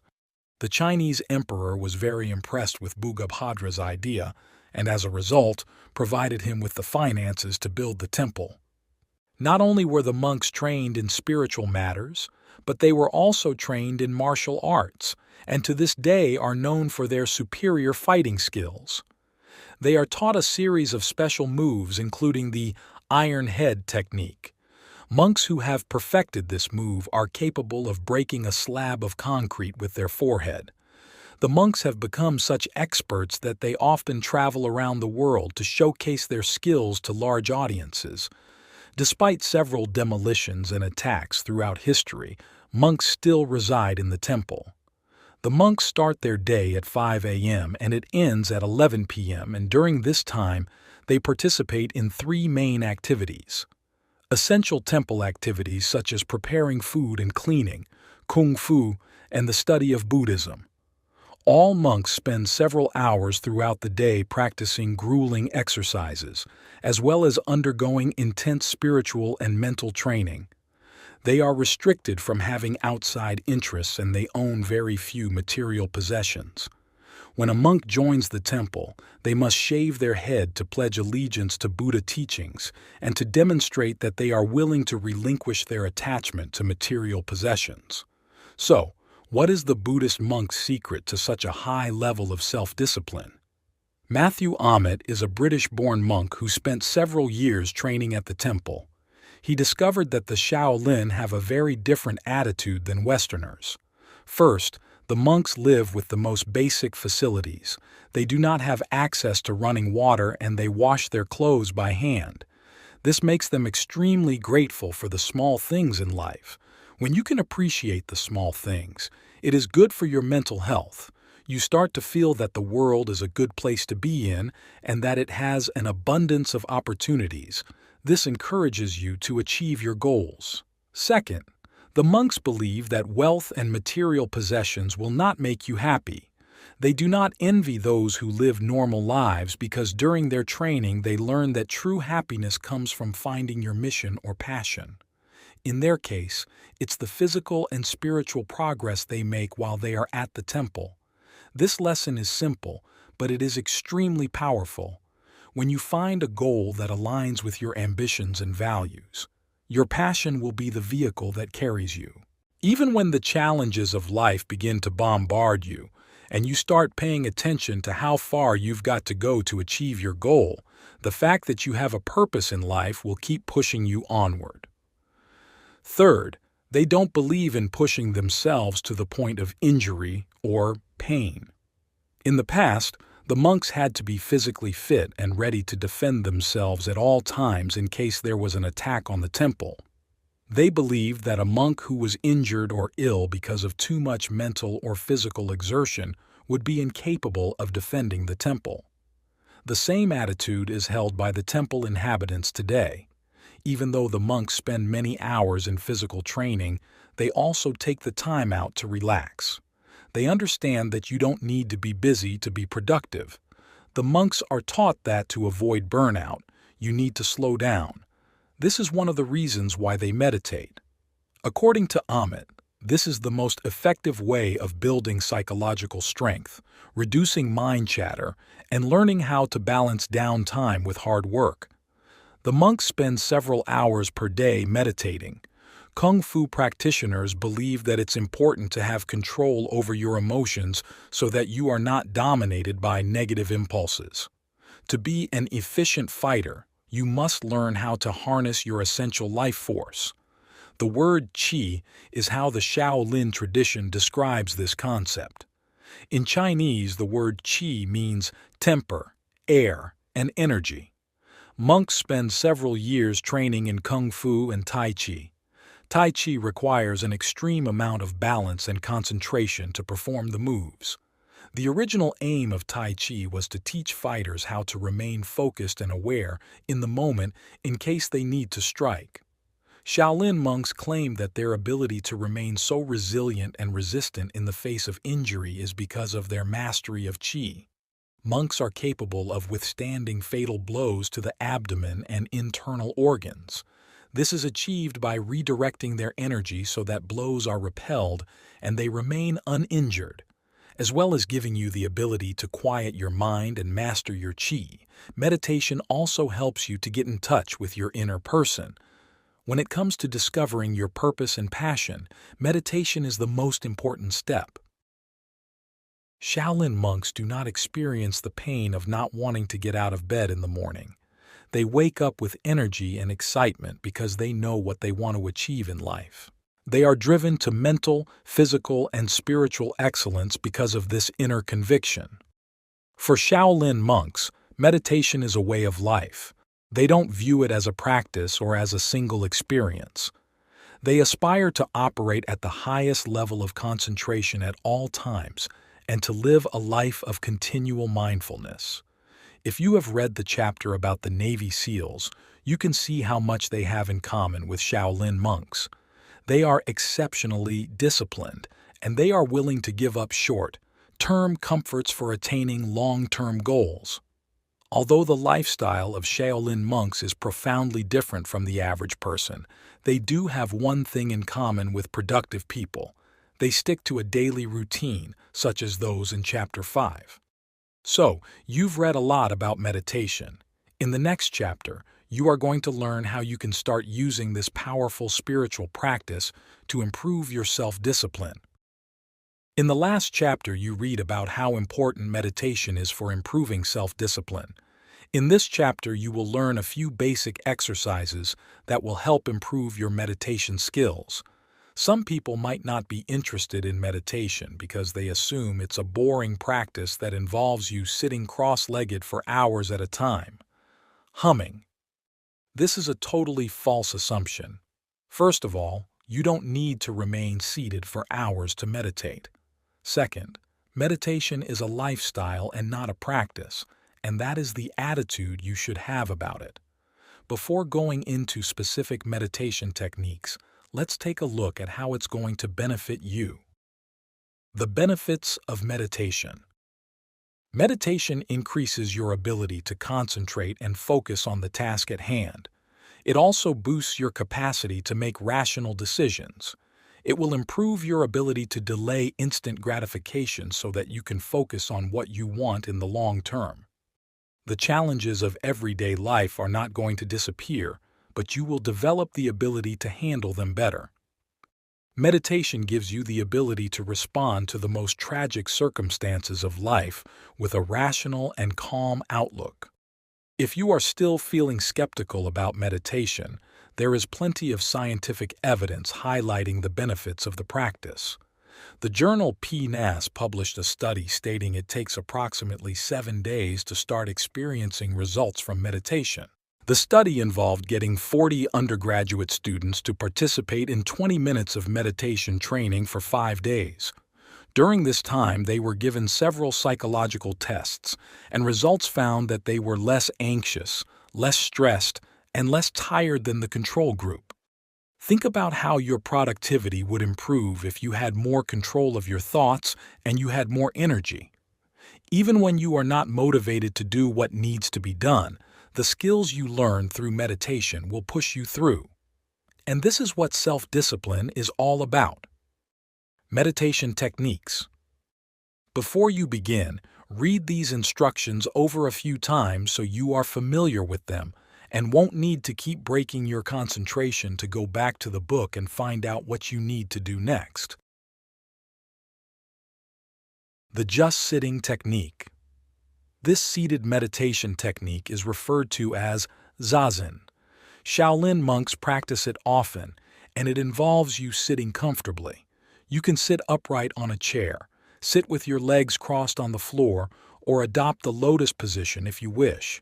If you don't want to fall asleep during the process, it's not advised that you do this in bed. Sleep is a good thing.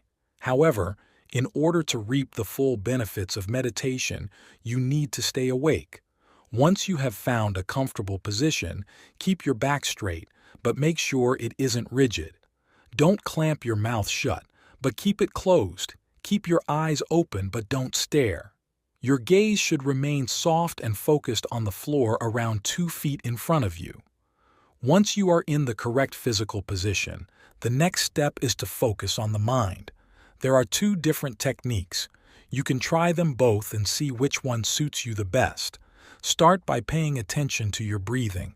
This silences the chatter in your mind and forces you to remain in the present moment. As you inhale and exhale, feel the way the air moves through your nostrils and mouth. Don't breathe from your chest, breathe from your stomach. In the West, we practice shallow breathing from the chest. This limits the flow of oxygen and causes us to feel tired. Buddhists believe it is important to practice proper breathing because it allows a good flow of energy through the body. Proper breathing has several health benefits. If you suffer from panic attacks and anxiety, it can be very helpful to learn how to control your breathing. Inhaling slowly through the nose and out through the mouth balances oxygen levels in the body, which will make you feel better. The shikantaza technique. The second technique is referred to as shikantaza, which means just sitting. This exercise is slightly more challenging than the one described above, so don't get discouraged if you feel that it's not working out for you after a few attempts. Sit and pay attention to what is going on around you and within you. Most people find that their mind is full of noise when they practice this. When you sort through the information going through your mind, you will realize that you carry around a lot of junk. However, the aim here is not to judge yourself about the things you're thinking about, but to acknowledge each thought and then let it go. Envision your thoughts as clouds floating along in the sky.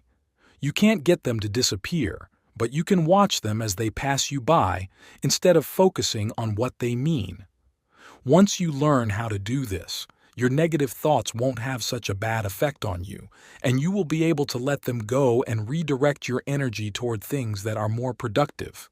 Not only will you be a more positive and happier person, but you will also stop wasting time on behaviors that don't serve you. You will begin to feel empowered as you take control of your mind. Whether you are just sitting or focusing on your breath, your mind will start wandering. You will have thoughts such as, "This is stupid. Why am I wasting my time?" Or, "I think too much. I will never be able to empty my mind." Don't allow yourself to get caught up in the mental chatter. As soon as you realize that you have lost control of your thoughts, try to focus on the present again. Don't start condemning yourself for it because you will invite more mental chatter, and that is what you are trying to get rid of. Meditation is a skill, and the more you practice it, the better you will become at it. If you've been living the fast-paced Western lifestyle for your entire life, don't expect to achieve inner peace overnight. However, as the research states, you should start to feel in control of your emotions and life, and a lot calmer within 7 days of consistent practice. If you find it difficult to sit still for more than a few minutes, or you suffer from such severe anxiety that you find it unbearable to sit and confront your thoughts, try Kinhin, a form of Zen walking meditation. Start by removing your shoes and socks, and then stand up straight but don't stiffen your back.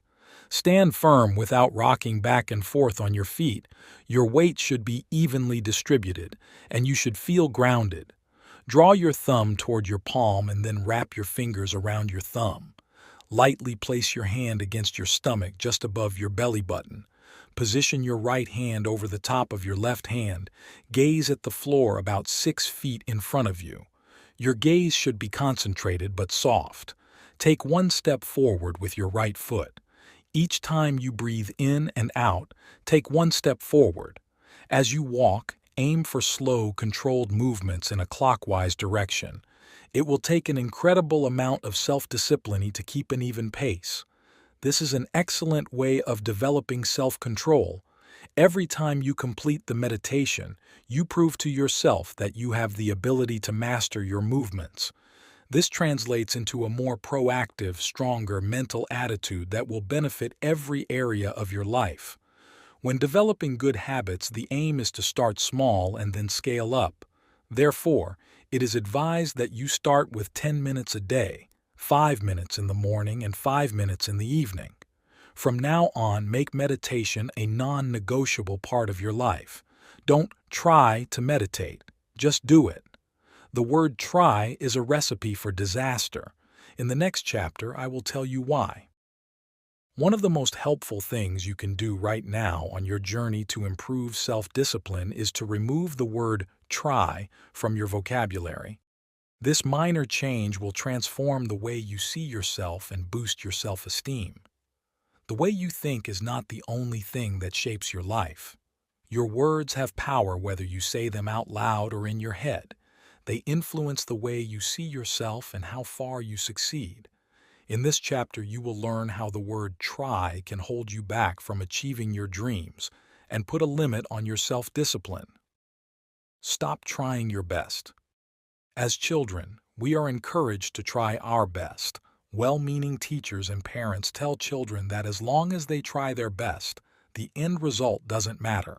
Popular sayings such as, "At least you tried," or "It's the taking part and not the winning that's important," further reinforce this attitude. It is a comfortable sentiment because it suggests that there are always going to be other opportunities to succeed. The reality is that there are going to be times when you won't get another chance to make it right. You've got to capture that moment because you will never get it back. From this day forward, you are not going to try, you are going to do. You must be decisive and have courage in everything you say and do. As a result, you will start to respect yourself more, and so will other people. They will regard you as a proactive winner instead of someone who does nothing because they are afraid to fail. When you have made up your mind that the only thing you can do is try instead of expecting to succeed, you are accepting that you are putting a limit on what you are capable of achieving. There are times when fate will be on your side and you will achieve what you set out to with the try mindset. However, as a general rule, life will give you exactly what you give to it, and when you take action instead of just trying, you will always get better results. There are different shades of gray to try. This means that when you aim to try instead of do, you are less likely to hold yourself accountable. When you operate with a try mindset, you give yourself plenty of room to give up as soon as you feel that you've done enough. How hard will you try until deciding that you have done enough? Your effort is difficult to measure, isn't it? This opens the door to self-deception because now you can tell yourself that you've tried even though you've made minimal effort. On the flip side of this, when you actually do, the evidence is there for you and others to see. It's simple. Did you go ahead and get the job done or not? Excuses have no residence in the DU mentality. If you want to see results, you've got to be self-disciplined. Become a doer. When you are a doer, you've got to trust in yourself and your abilities. But at the same time, you've got to be realistic. Don't waste time indulging in a poor me attitude. This isn't going to get you moving in the direction of your goals. If you know that you have what it takes to succeed, go out there and get it done. If you want to achieve something that is going to require help from others who are more knowledgeable than you, ask for help. If you need to acquire a new skill set, go out and get whatever qualifications you need to turn the dream you have into a reality. It is also important that you have total belief in yourself and that what you are doing will help you accomplish your goals. You will need to put in a lot of effort and spend plenty of time reflecting on yourself, your life, and the direction you are heading.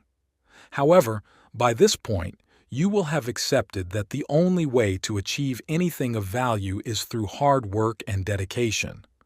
Before you start working on a new project, make sure you are fully aware of what you want to achieve. Thinking about it is not enough. Get a pen and notepad and write it down. If you are unsure of your aims, delay getting to work until you are sure because if you don't know where you are going, you will end up wasting a lot of time and energy. Also, when you fail to plan, failure is inevitable. You run the risk of developing a reputation as someone who is always starting new ventures and never completing them. You then get trapped in a vicious cycle that ultimately will erode your self-esteem and confidence. There is only one solution to this problem. Choose your goals according to your abilities. Once you are confident that you can succeed, go for it. Trying is a recipe for disaster, whereas doing is decisive and assertive. Trying leads to unhelpful negative beliefs that will prevent you from achieving your goals. For example, let's say you want to lose 20 lbs, and you say that you will try to work out throughout the week and you will try to stick to your new diet. Through the words you have spoken, you have already set yourself up for failure. When you set out to try, what you are saying is that you are not confident you can do this, and you get stuck thinking about what will happen if you don't hit your target. The more you focus on the things you don't want, that is what you will attract into your life. When you have decided that this is what you are going to do, you will begin to envision the slimmer version of yourself, wearing swim shorts or a bikini, and feeling attractive and confident. Set realistic goals and believe in yourself. Successful people understand that if they are going to achieve their goals, they must believe they will succeed and keep pushing themselves harder. Instead of trying, they do. For example, one of the most successful self-development experts in the world, Deepak Chopra, is well known for his high energy levels and productivity. At 73 years of age, he is still traveling the world giving speeches. When asked how he manages to keep building his publishing empire despite the number of other demands he has in his life, one of his responses has been, Don't try, do. Apart from eliminating words such as try from your vocabulary, how else can you change your mindset from a person who tries to someone who does? You can start by setting goals for yourself that you know you will accomplish. For example, saying you will spend 5 minutes per day exercising is achievable and will give you the confidence that self-discipline is a realistic possibility for you. Positive self-talk is also an important factor in this process. Once you have set yourself a realistic goal, remind yourself several times throughout the day that you are going to do it. Also, when you are confident about the direction you are heading in and how you are going to get there, you are more likely to arrive at your destination because you have a clear idea of where you want to go. In the next chapter, I am going to speak about the habits of winning and losing. No one wants to lose, and everyone wants to win. However, your habits will determine which category you fall into. If you are confused about what goals to set for yourself, start with deciding that if you don't do anything else in life, you will reach your full potential. You will find that to reach your full potential, you need a combination of self-awareness and self-discipline. Even when we are doing nothing, life never stands still. It is an ever-changing and dynamic experience, and you will only start to live your best life when your perception of life changes. Life is a training academy. We are always learning and always growing. Your education shouldn't stop because you've graduated from college or high school. When you sit still for too long, you run the risk of losing momentum. There is no opt-out clause in life. You are either practicing going in the winner's direction or the losing direction. Which direction you choose to take is up to you. Nobody can make that choice for you. In this chapter, we will cover 5 basic rules that will equip you to excel in every area of your life. Whether you want to lose some weight, find a loving relationship, or become more efficient at work, these principles will help you do so. Once you have mastered these strategies, not only will your productivity rise to new levels, your confidence and self-esteem will too. A quick reminder, there is nothing easy about success. If you don't put the work in, you will fail no matter how much knowledge you've acquired. Know what you want. Have you ever gotten into a car and attempted to get to a destination you were unfamiliar with? You are probably thinking, why would anyone do that?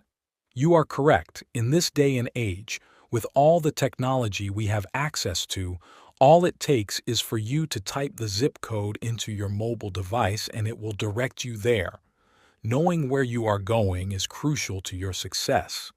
If you don't know, like the driver in a car making his way to an unfamiliar destination, you will end up going around in circles, wasting time trying to find out whether certain paths will lead to your destination. The more detail you add to your goal, the easier it is going to be for you to achieve it. You need something that is going to light a fire up in you. Think about these 2 statements. I'm going to lose 20 Library.Bs, or I'm going to lose 20 Library.Bs, triple the amount of weight I can lift at the gym, and save some money to buy 2 new outfits once I achieve my goal. Which of these statements are you most excited about? The second one is more inspiring because it is specific and incites emotion. Humans are driven by emotion. We need to feel something before we act. When deciding what you want, you also need to consider your why. Pursuing a goal for the sake of it is not going to get you out of bed in the mornings. Why do you want to achieve this goal? Everything you set out to accomplish should line up with your core values and ultimate purpose in life. For example, you might have a goal to write a 100,000-word book about how you overcame depression. To the average person, this sounds like an impossible task, but you know it's something you can achieve because you have a passion to help others get out of the trap of depression and you know it's possible. It is this end vision that will motivate you to get out of bed in the morning or come home from work and start typing instead of turning on the TV. Your why is the vehicle that will push you in the direction of success. You should also think about the things you will need to sacrifice to get you to your final destination. Remember, there is no escape from pain and suffering, and this is also true when it comes to achieving your dreams. If you are going to achieve anything worthwhile in life, you will need to give up something. For example, if you want to meet a certain financial goal, achieving it might require that you get a second job and stick to a strict budget. If you want to lose weight, you will need to wake up earlier and work out. When you are setting your goals, think about the things you will need to give up so that you don't get disheartened along the way. Furthermore, taking into consideration the things you will need to give up will help you decide whether the goal you want to achieve is really worth the sacrifice. Don't cut corners. Let's go back to the doing and trying concept. People who try to make an attempt at reaching their goals or solving a problem don't put all their energy into becoming successful because, in the back of their mind, they are planning what else they can do if they fail. Success not only requires you to put your best foot forward, but it is also important that you do things properly. For example, if you want to lose weight, cutting corners would involve taking a weight loss pill or having surgery. In other words, you haven't done anything to lose weight. You tried for a couple of weeks and then took the easy way out by taking drastic measures. So, you might have achieved your goal, but in the process, you haven't really achieved anything because it wasn't your own efforts that got you there. What do you have to be proud of? That you popped some pills or went and lay on an operating table. There is no pride in cutting corners. Don't make a big leap. It takes just as much self-discipline to take small strides toward your goal as it does to take huge strides. When you first start making your way to your destination, it's tempting to try to get there as quickly as possible by taking huge strides. When you think about it, it sounds like a brilliant idea. You get all excited and you experience an initial burst of energy that makes you feel as if you can take on the world, so you put all your energy into making progress. But you will soon find that motivation runs out, and we also need more than motivation to achieve our goals. The solution to this problem is to make a plan and follow it to the letter. May I add that there's nothing wrong with feeling excited and motivated. After all, if you are not going to be excited about achieving your goals, who is? However, the easiest way to achieve a goal is to work toward it at a measured and sensible pace. Keep a journal and use it to monitor your progress. Once you have arrived at your destination, you can look back at where you've come from and feel proud of what you've achieved. Repetition is the key to success. Let's say you have a goal to become fluent enough in Spanish that you can read a Spanish newspaper without struggling. Your first step in achieving this goal would be to work out what drills and exercises you will need to help you master the vocabulary, grammar, and spelling of the Spanish language. You might need to download a few apps, buy some books, or pay for some lessons. Your next step is to commit to repeating those exercises every day. There is nothing fun about repetition, but it is one of the requirements for success. Sometimes, you are going to feel frustrated because it seems as if you are not making any progress. You might miss a day every now and then, and that's fine. Just make sure you pick up where you left off and decide that you are going to recommit to this goal moving forward. Don't waste any time making excuses or beating yourself up over it. Celebrate your wins. For example, if your goal is to run a full marathon and you are out of shape and haven't exercised in years, it's going to seem like an impossible task. However, the trick is not to focus on the end goal, or you will end up feeling disappointed and might give up altogether. Focus on reaching small milestones and celebrating every time you achieve one. So, you could celebrate every time you are able to run 2 miles nonstop. The next would be 5, then 10, etc. The more you win, the more you will start to see yourself as a winner. Whatever goal you want to accomplish, remember what you choose to focus on is what you will attract. As long as you take consistent action and believe in yourself, you will achieve it. In the next chapter, I will tell you why it's essential that you find it exciting to chase your goals. Once you know what goal you want to achieve, and you've developed a plan to get there, the next step is to enjoy the process. A lot of people get excited about finding their passion, setting goals, and putting a system in place, but when the reality of the amount of work that is required to achieve their goals sets in, they give up. The problem is that human beings don't like stepping outside of their comfort zone.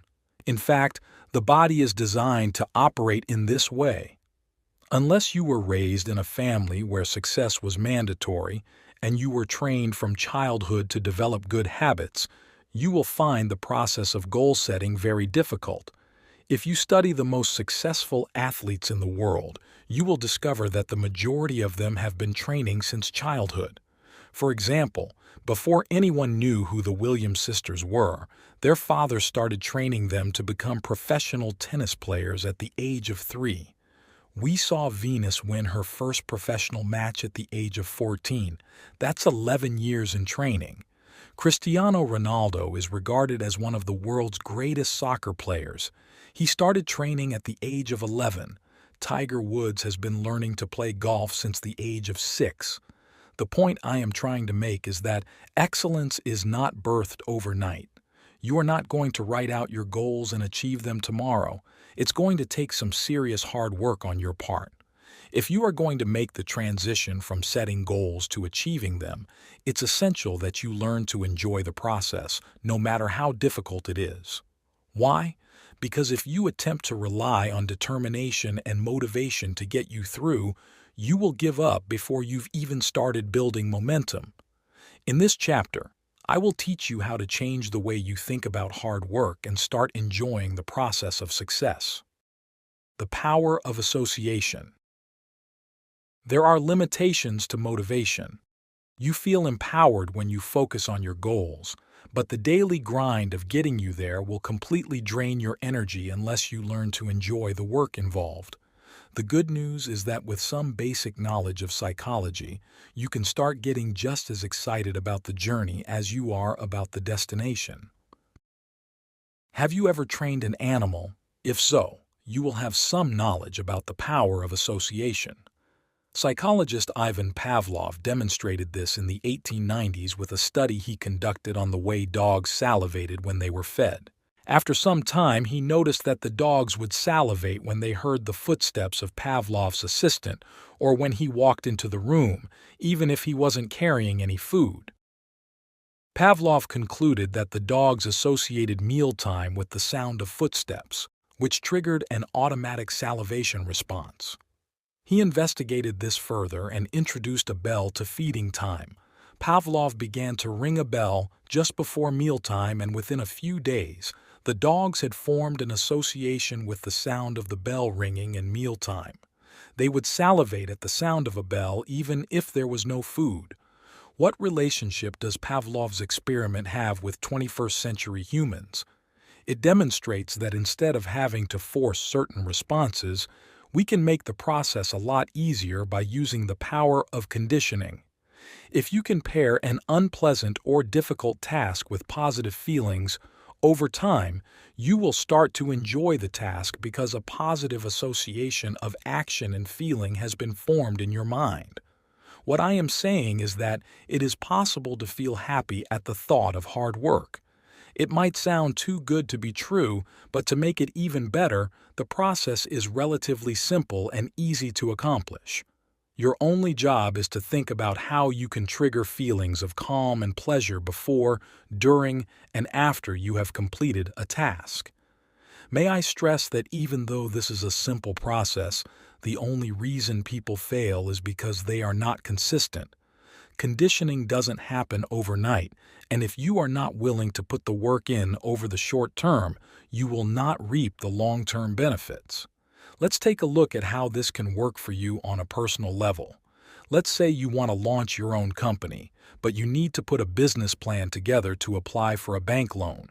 You know that this will take several hours of research and then additional hours of research to put the plan together. The idea of sitting in front of your laptop to accomplish this goal fills you with dread, and so you keep putting it off. What can you do to form a positive association with this difficult task? Here are some ideas to get you started. How to form positive associations. Think about your favorite snack or beverage. Before sitting down to start working on the business plan, you prepare your snack or pour out a cup of the drink you like. After a while, your mind will begin to associate the act of consuming your favorite drink or snack with working on your business plan. Or you can spend a few minutes listening to your favorite motivational speaker or reading an inspirational article before you start work. Or you might enjoy taking a hot shower with a scented shower gel. This will encourage you to associate a certain smell and temperature with productive work.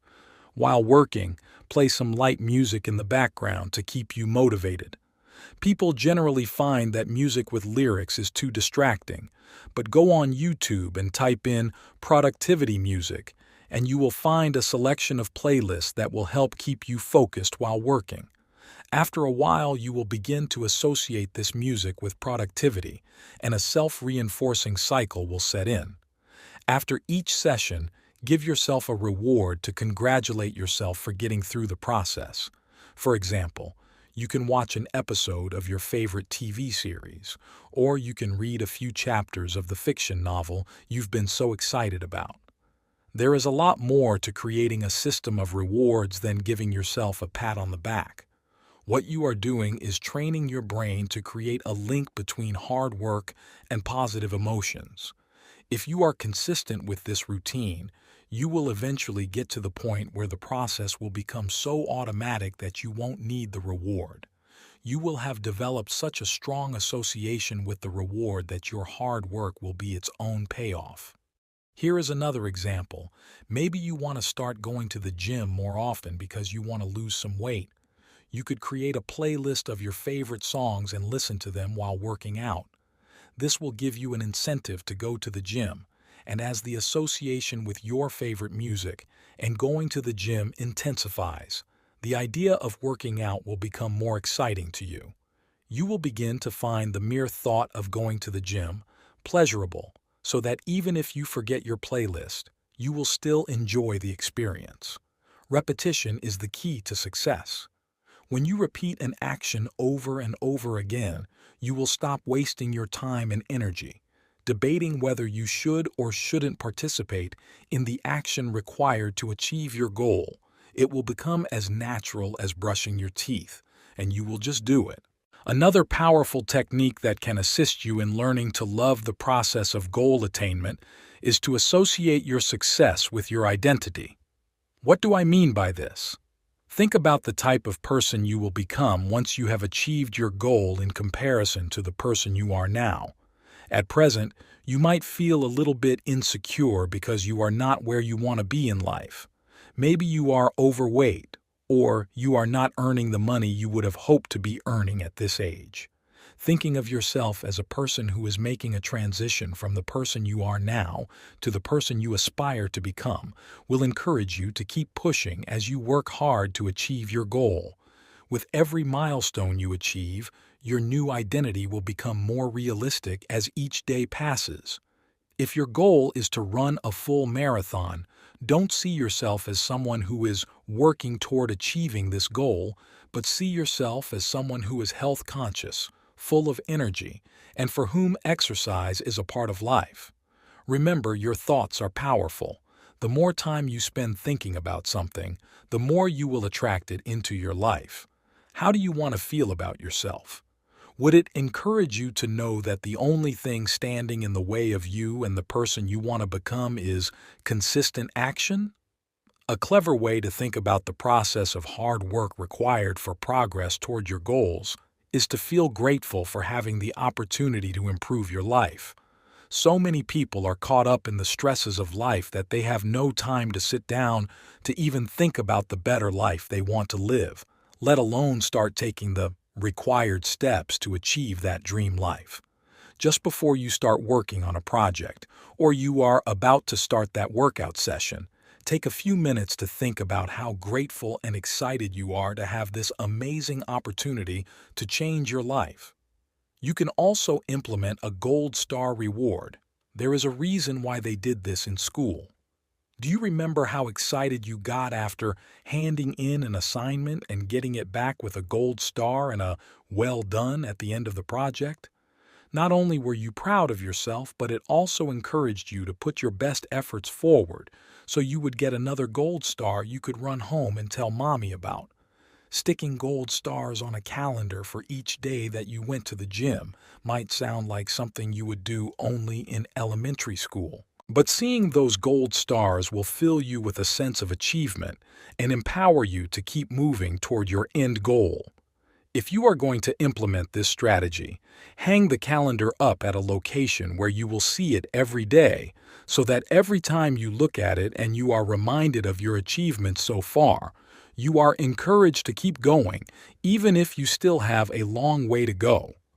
As well as learning to enjoy the process, you will also need to train yourself to view your negative emotions in a positive light. Negative emotions are a fact of life, and there is a good chance you will experience them, even more so while you are working to achieve your goals. However, once you change your perception of negative emotions, they will begin to work for you and not against you.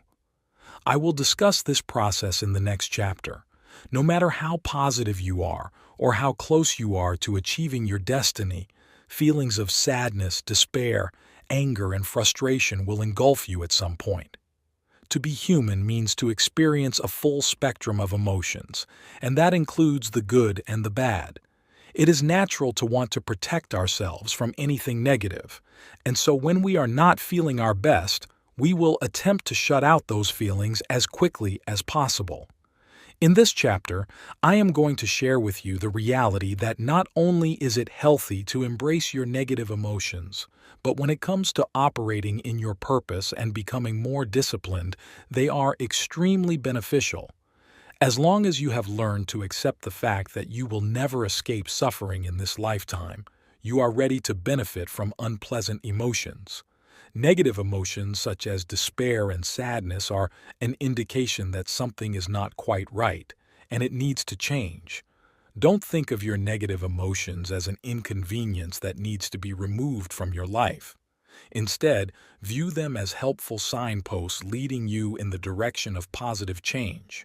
Use your negative emotions as an incentive to construct a plan of action to get you out of the mess you are in. Most of us do everything we can to avoid and ignore negative feelings and hope that they will disappear or resolve themselves. Unfortunately, this will never happen.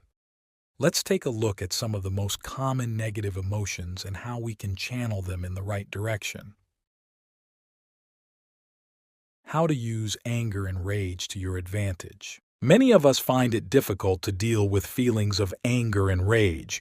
And when we dig a little deeper, we will find that this is because of how we were raised as children. Some of us were taught from a young age that getting angry is not a nice thing to do, and that we should control our feelings of anger because they could lead us to do something we will end up regretting. As a result, we stuff our feelings of anger deep down inside ourselves, even if these feelings are justified, and we end up walking around with a chip on our shoulder. The other extreme of this is that some people are taught to use anger as a way to manipulate people into getting them to do what they want. People who live like this are always involved in screaming matches. There is nothing healthy about any of these approaches. When you think about it, anger makes you feel alive, and so you can use that physical charge that it gives you to channel more energy into your gym routine. You can also use it as a powerful motivator to push you toward your long-term goals. For example, you might feel anger toward your sister for making fun of your weight. Instead of lashing out and getting upset about these comments, use your rage as the foundation for positive change. And no, you are not basing your life decisions on the words and actions of others, but what you are doing is using them to your advantage when they are sent in your direction. a desire to prove to the people who mocked and taunted you when you were younger that you are capable of doing something worthwhile and making a positive impact on the world will provide the necessary fuel to propel you forward. How to use envy to your advantage. Envy is another emotion you can use to your advantage. Think about it. What do most people do when they experience feelings of jealousy? They waste their time and energy tearing the other person down. When you are envious, it is an indication that another person has something you desire. If you are envious of your friend's material possessions, start working at generating more money so you can experience the financial freedom required to buy what you want. If you feel jealous about the weight someone has lost while you sit in front of the TV every night, stuffing your face with pizza, it's time to start making a serious weight loss plan. When you experience jealousy, evaluate your feelings and write out what you want and start working toward achieving those goals. How to use anxiety to your advantage. Do you ever feel anxious? It's a terrible feeling, right? The good news is that your bad habit of worrying can actually work in your favor if you allow it to. Fear can paralyze you, but when it is used in the right way, it can be one of the most powerful catalysts for success. There are two ways that this can work. First, it is a satisfying feeling to conquer your fears. So just think about how awesome you will feel once you've achieved something that you were afraid of. It's a great way to stay motivated. Second, you can use fear as the foundation required to start taking constructive action. For example, let's say your job is at risk because the company you are employed by is experiencing financial difficulty. This is a scary prospect. Naturally, you are going to start thinking about how you are going to survive, how you are going to pay your bills and put food on the table. Most people will waste their time focusing on the worst-case scenario.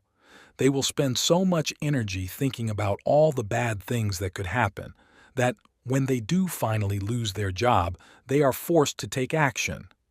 However, when you use your fear and anxiety as a tool to push you in the right direction, even if the worst does happen and you do end up losing your job, it won't affect you because you have prepared for the worst. It is impossible to get rid of fear, but you can manage it, so you might as well take advantage of the emotion when it shows up. If you are overwhelmed with feelings of anxiety, sit down and take some deep breaths to gain your composure. Get a pen and paper, draw a line down the middle of the paper, and at the top of the paper write, "The things I'm afraid of" on one side, and "the worst that could happen" on the other side. Now start writing. Put that piece of paper to one side, get another sheet of paper and begin to brainstorm how you can make the most out of a bad situation. For example, your dream might be to quit your job, travel the world, and rent out your house. Now you've identified what you are afraid of and the worst-case scenario if it were to happen. For example, your fear might be that you get terrible tenants. Not only do they fail to pay the rent, but they also ruin your house. The next step is to think about how you could solve this problem if it were to happen. Using the above example, your plan might be to make sure you've got enough money in the bank to cover the rent if they fail to pay, apply for the necessary insurance that will cover you for damages, and make arrangements to have your home redecorated as quickly as possible so you can get another tenant in. As well as taking the necessary financial precautions, you can also ask family and friends to recommend a tenant so you feel confident that the person is less likely to wreck your home. This exercise proves that fear can be the spark required to trigger problem-solving and creative thinking. The assumption is that fear means we are moving in the wrong direction. This is not the aim of fear. If you are afraid to make changes in your life, it is a positive sign. Why? Because it means you are stepping out of your comfort zone, which is one of the main requirements for success and progress. Consider the times in your life when you've had to push yourself to accomplish a major challenge. You probably felt an overwhelming sense of fear because you were doing something that wasn't familiar to you. But whatever the challenge was, you got there in the end, right? Never give fear the power to hold you back, and at the same time, don't go into battle with it. Accept fear as a natural human emotion and then work at moving toward your goal one step at a time. Everyone goes through life experiencing fear, but the difference between those who overcome it and those who don't is the ability to use your fears to your advantage instead of allowing them to paralyze you. Using sadness and despair to your advantage. Sadness and despair are much more difficult to use as fuel to power you into the direction of success. However, it isn't impossible, and by using your imagination, you can use these emotions to your advantage. Let's say you have just gone through a messy divorce and your best friend has decided to turn her back on you, which has all transpired within a few months. Unless events of this nature are handled in the right way, they can become a terrible distraction that will completely steal your focus. The first step in coming to terms with such issues is to understand that your situation isn't going to last forever. The pain you are experiencing right now will subside over time. When we lose people we care about, it often opens the door to a period of deep self-reflection. Although these people are still alive, they played an important role in our lives and now they are gone. You are going to go through a grieving process in which you will mourn the loss of your loved ones. During this time, you will also begin to start putting things into perspective. Things that were once of great importance to you will suddenly appear trivial in comparison to what has just happened. When you gain this type of clarity, you will experience a massive improvement in the area of time management and focus because you will realize that life is too short, and following your dreams and achieving your goals are the most important things to you. Now, instead of spending all your time gossiping and watching TV, you will put your time to productive use and channel your energy into something worthwhile. At this point, self-discipline will get easier because you will get into the habit of focusing on the things that are going to help you achieve your goals. There are some people who achieve a lifelong goal or dream in memory of a loved one. Some people find the inspiration to do extraordinary things at the worst moments in their lives. Losing a partner or family member to illness or a tragic accident can prompt this type of reaction in someone. A common example is someone who typically spends their life in front of the TV, suddenly turning into a health and fitness fanatic so they can run a marathon to help raise money for a charity focused on raising money to fight the cancer that took the life of a friend or a loved one. Although they had no athletic ability whatsoever, doing something to raise positive awareness to prevent this type of tragedy taking place for others causes people to put their priorities in order. If you've got creative goals, for example, you want to become a better artist or write a novel, you'll be encouraged to know that research suggests that negative circumstances can be a powerful driving force to get you to your final destination. A study conducted by Ghent University monitored the emotions and daily habits of 102 full-time creative professionals. The researchers found that participants were most productive on the days when they were not in the best of moods.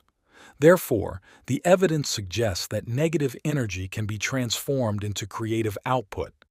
If you are the creative type, the next time you feel sad, angry, or distressed, immerse yourself in writing, music, art, or something of a similar nature. How to use shame to your advantage. Shame is another negative emotion that holds us back from going after what we want and engaging with the world. It is also important to mention here that shame and guilt are not the same. Guilt is normal and healthy. When you have done something to offend someone or your actions are not lining up with your moral compass, you will feel guilty, and this feeling of guilt will lead you to apologize or rectify the situation. Shame, on the other hand, causes a person to feel that they are unworthy, and this is usually because of something they have experienced. A person who feels shame will keep telling themselves they are a bad person or that they deserve what happened to them. It is difficult to put in the work required to move forward when your self-esteem has been destroyed. When you feel that you are fundamentally flawed, you will feel that you deserve the life you are currently living and that you don't deserve anything better. However, if you are determined to overcome feelings of shame, it's most definitely possible. Brené Brown, author of Daring Greatly, provides us with a step-by-step account of how we can let go of shame in order to live a more productive and successful life. The first step is to confide in someone you can trust about your feelings. The aim here is to find acceptance from another person to make it easier to forgive yourself. If you don't feel comfortable opening up to someone you know, seek professional help from a counselor. Brown goes on to explain that when we let go of shame, we grow in compassion for ourselves and those around us. Once we can accept that everyone is human and we all make mistakes, you will start to believe that everyone deserves a second chance to make things right. Overcoming shame is an important step if you want to declutter your mind in order to focus on becoming all you were created to be. It is natural to get discouraged when you put a lot of time and energy into a project and it doesn't work out. The good news is that if you look at it from the right angle, time is never wasted if you are doing something productive. In the next chapter, you will learn about 2 important principles that will encourage you to never give up. Most of us have experienced that discouraging feeling when we have put in hours of work, but the project doesn't turn out the way we had hoped. In this chapter, you will learn why it's normal to devote so much time to your work, but still feel as if you haven't gotten anywhere with it. Additionally, you will learn why accepting this truth will motivate you to develop an even greater level of self-discipline. To achieve this motivation, we will study 2 approaches: the Pareto Principle and Sturgeon's Law. Sturgeon's Law. Theodore Sturgeon was a science fiction author, and in 1958 he wrote an article for Venture magazine. He had become frustrated at the way critics had labeled the science fiction genre as low quality. He argued that even though there was probably some truth in a lot of science fiction work being a low-quality genre, it's possible to say the same thing about everything else. His statement became known as Sturgeon's Law. In recent years, philosopher Daniel Dennett stated that Sturgeon's Law was one of the 7 key tools for critical thinking, which is evidence that it is still relevant for writers and academics today. The Pareto Principle. The Pareto Principle is similar. In 1896, Vilfredo Pareto, an Italian economist, published a paper highlighting the fact that 80% of the land in Italy was owned by 20% of the country's people. He came to this conclusion by observing that 20% of the pea plants in his garden produced 80% of the best pea pods. This observation was later termed the law of the vital few, or the 80-20 rule. The Pareto Principle has become the rule of thumb and the basis for many business guidelines, the most common one being that 80% of your business comes from 20% of your customers. How do these laws apply to me? With your understanding of Sturgeon's Law, you are probably wondering why you should bother putting time and energy into a project if there is such a high chance of it being rubbish. The Pareto Principle is also off-putting because it tells us that our best results will come from only 20% of our work. So again, what's the point in trying? When evaluated in the right way, there are several important lessons about developing self-discipline you can take from these principles. First, they encourage us to accept that it's the norm to work hard without having an assurance of what's going to yield the highest results and what won't. For example, you might be a fiction author who has written a series of books over the course of 2 years. You put a tremendous amount of effort into each one of them, but 3 of them hardly sell, whereas one of the books becomes a smash hit and you become an award-winning author. If you had no understanding of the Pareto Principle, you might be disappointed that all of your others' books have failed to achieve the same level of success, and it might discourage you from continuing on your writing journey. On the other hand, With knowledge of the Pareto principle, you are motivated and encouraged to keep writing because you know that success will be inevitable with at least one of your books. Spurgeon's law and the Pareto principle help you keep a broader perspective, which is essential for maintaining your self-discipline and momentum as you work toward your goals. Once you accept the reality that only a small percentage of your work will make a difference, it will give you the push you need not only to work harder but to work smarter. Successful CEOs understand this principle, which is why they are willing to take risks with new products and services and refuse to give up even though everything else has failed. They know that it's impossible for people to be successful all the time, and the easiest way to protect yourself against disappointment is to anticipate complications along the way. When you look at it from the right perspective, the 80-20 rule is exciting. Even though 80% of your work won't get you the results you want, 20% of your work will provide you with everything you need. There is always going to be a degree of uncertainty because you don't know which projects will succeed and which ones will fail. It is normal to want to predict the future, but how boring would that be if you knew for certain that everything you were doing was going to be a success? To some extent, the majority of us thrive on uncertainty, and if you persevere, your very best work might be just around the corner. If you give up now, you will never know what the outcome of your hard work could have been. Top performers fail all the time, but they understand that all they need is a couple of major successes to set them up for life. The same principle applies to you too. It doesn't matter if you come up with some terrible ideas. What matters is that you keep going. How to handle failure. There is a lesson to learn from every failure. Therefore, use your losses as a springboard to greater things. When something doesn't work out the way you had planned, evaluate it to find out what went wrong, and don't get hung up on the fact that it didn't work out. If you can't get anything out of it, at least it gave you the opportunity to practice self-discipline. When you discover what does work, build on it for repeated success. This might sound like common sense, but people struggle with this because there is such a huge difference between what worked and what they were expecting to work. Evaluating this takes self-discipline because when you have an emotional investment in something, it's difficult to put it to one side. What ends up happening is that because we are emotionally attached to something, we keep working at it even if it's burning a hole in our pocket, and being overly driven by a passion can have a negative effect on our psychological well-being. When this is looked at objectively, it's hard to understand. The person with no emotional attachment can look at the project and see that it's not working, as well as see why it's not working. But the person who has an emotional attachment to it will find it hard to admit they've made a mistake, and pride will not allow them to walk away from a failing project. On the other hand, if you are able to accept that your efforts are not going to give you the results you are looking for, you will develop the skill of knowing when to give up gracefully and start working on something else.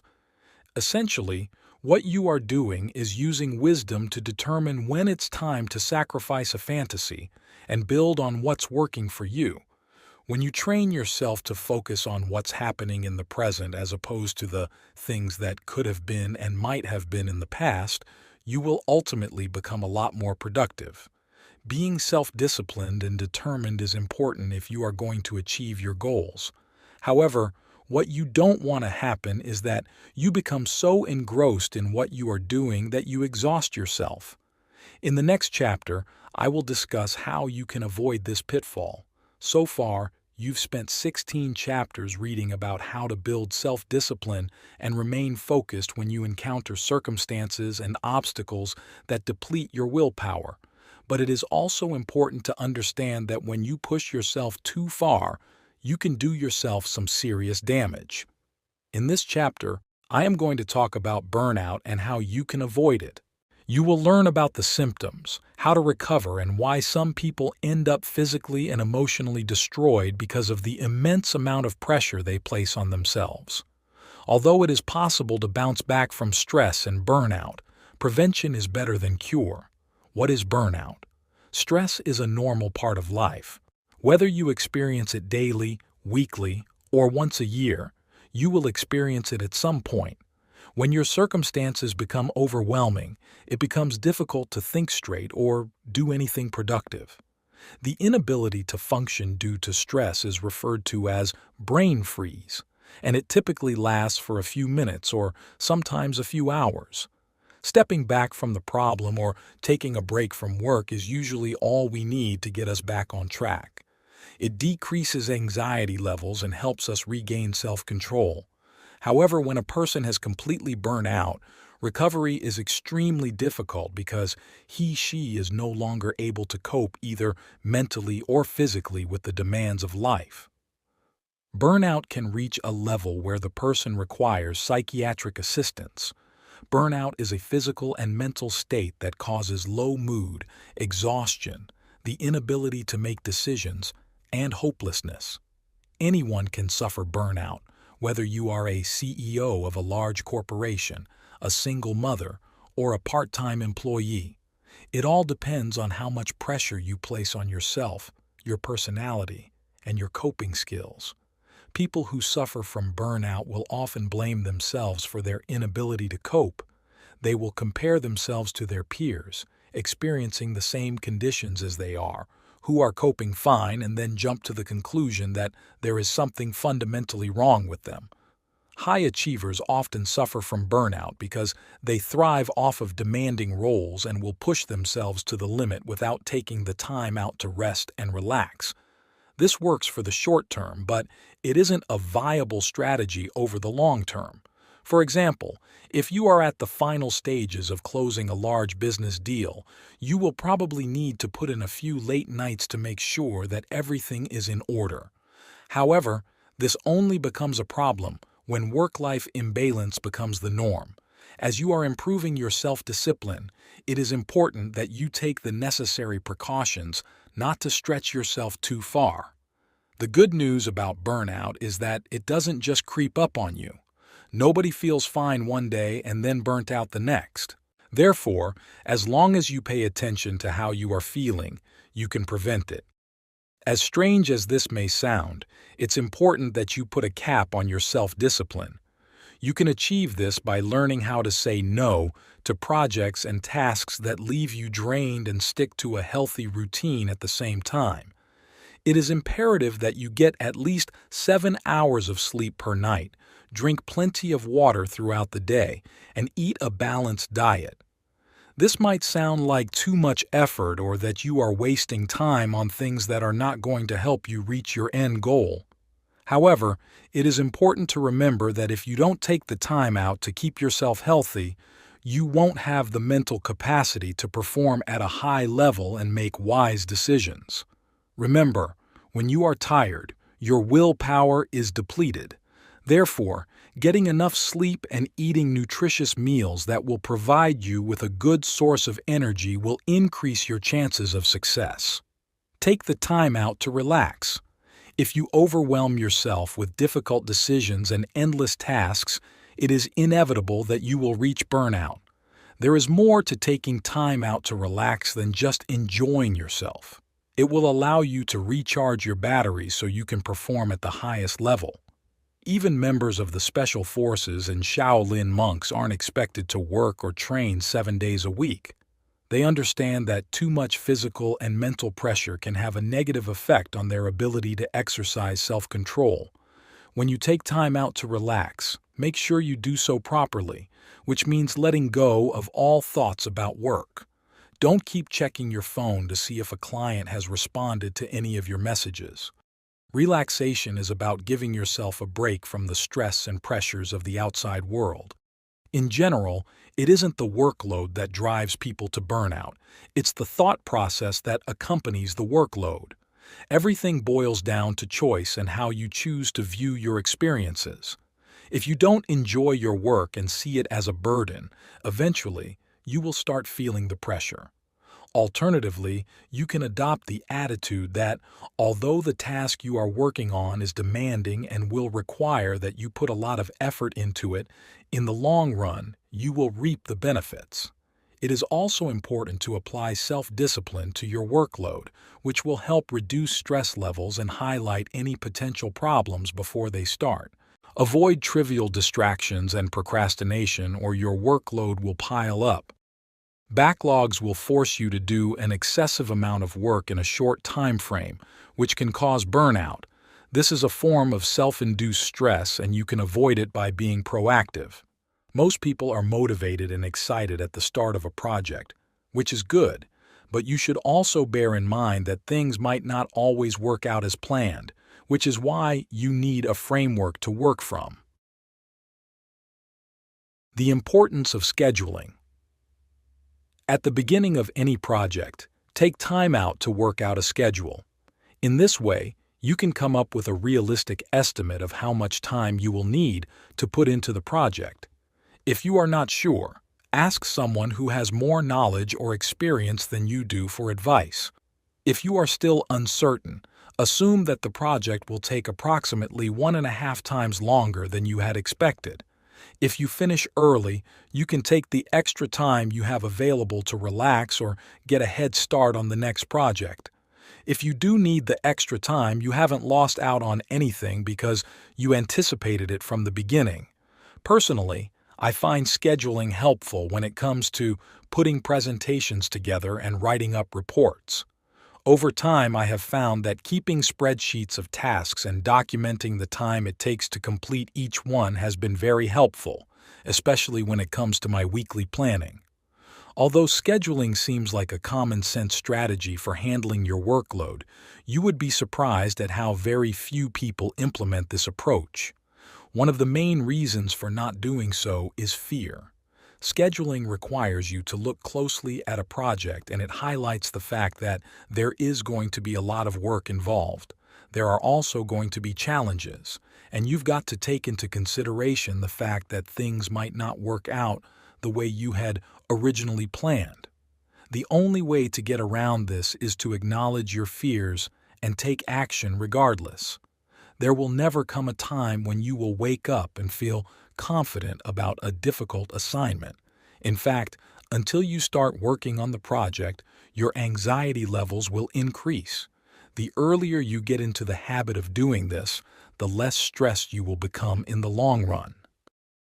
What if I've already reached burnout? I can hear you saying, okay, these tips you've provided are great, but I'm already exhausted, and the thought of another day of work makes me physically sick. The only way to recover from burnout is to take some time off to give your body and mind a break.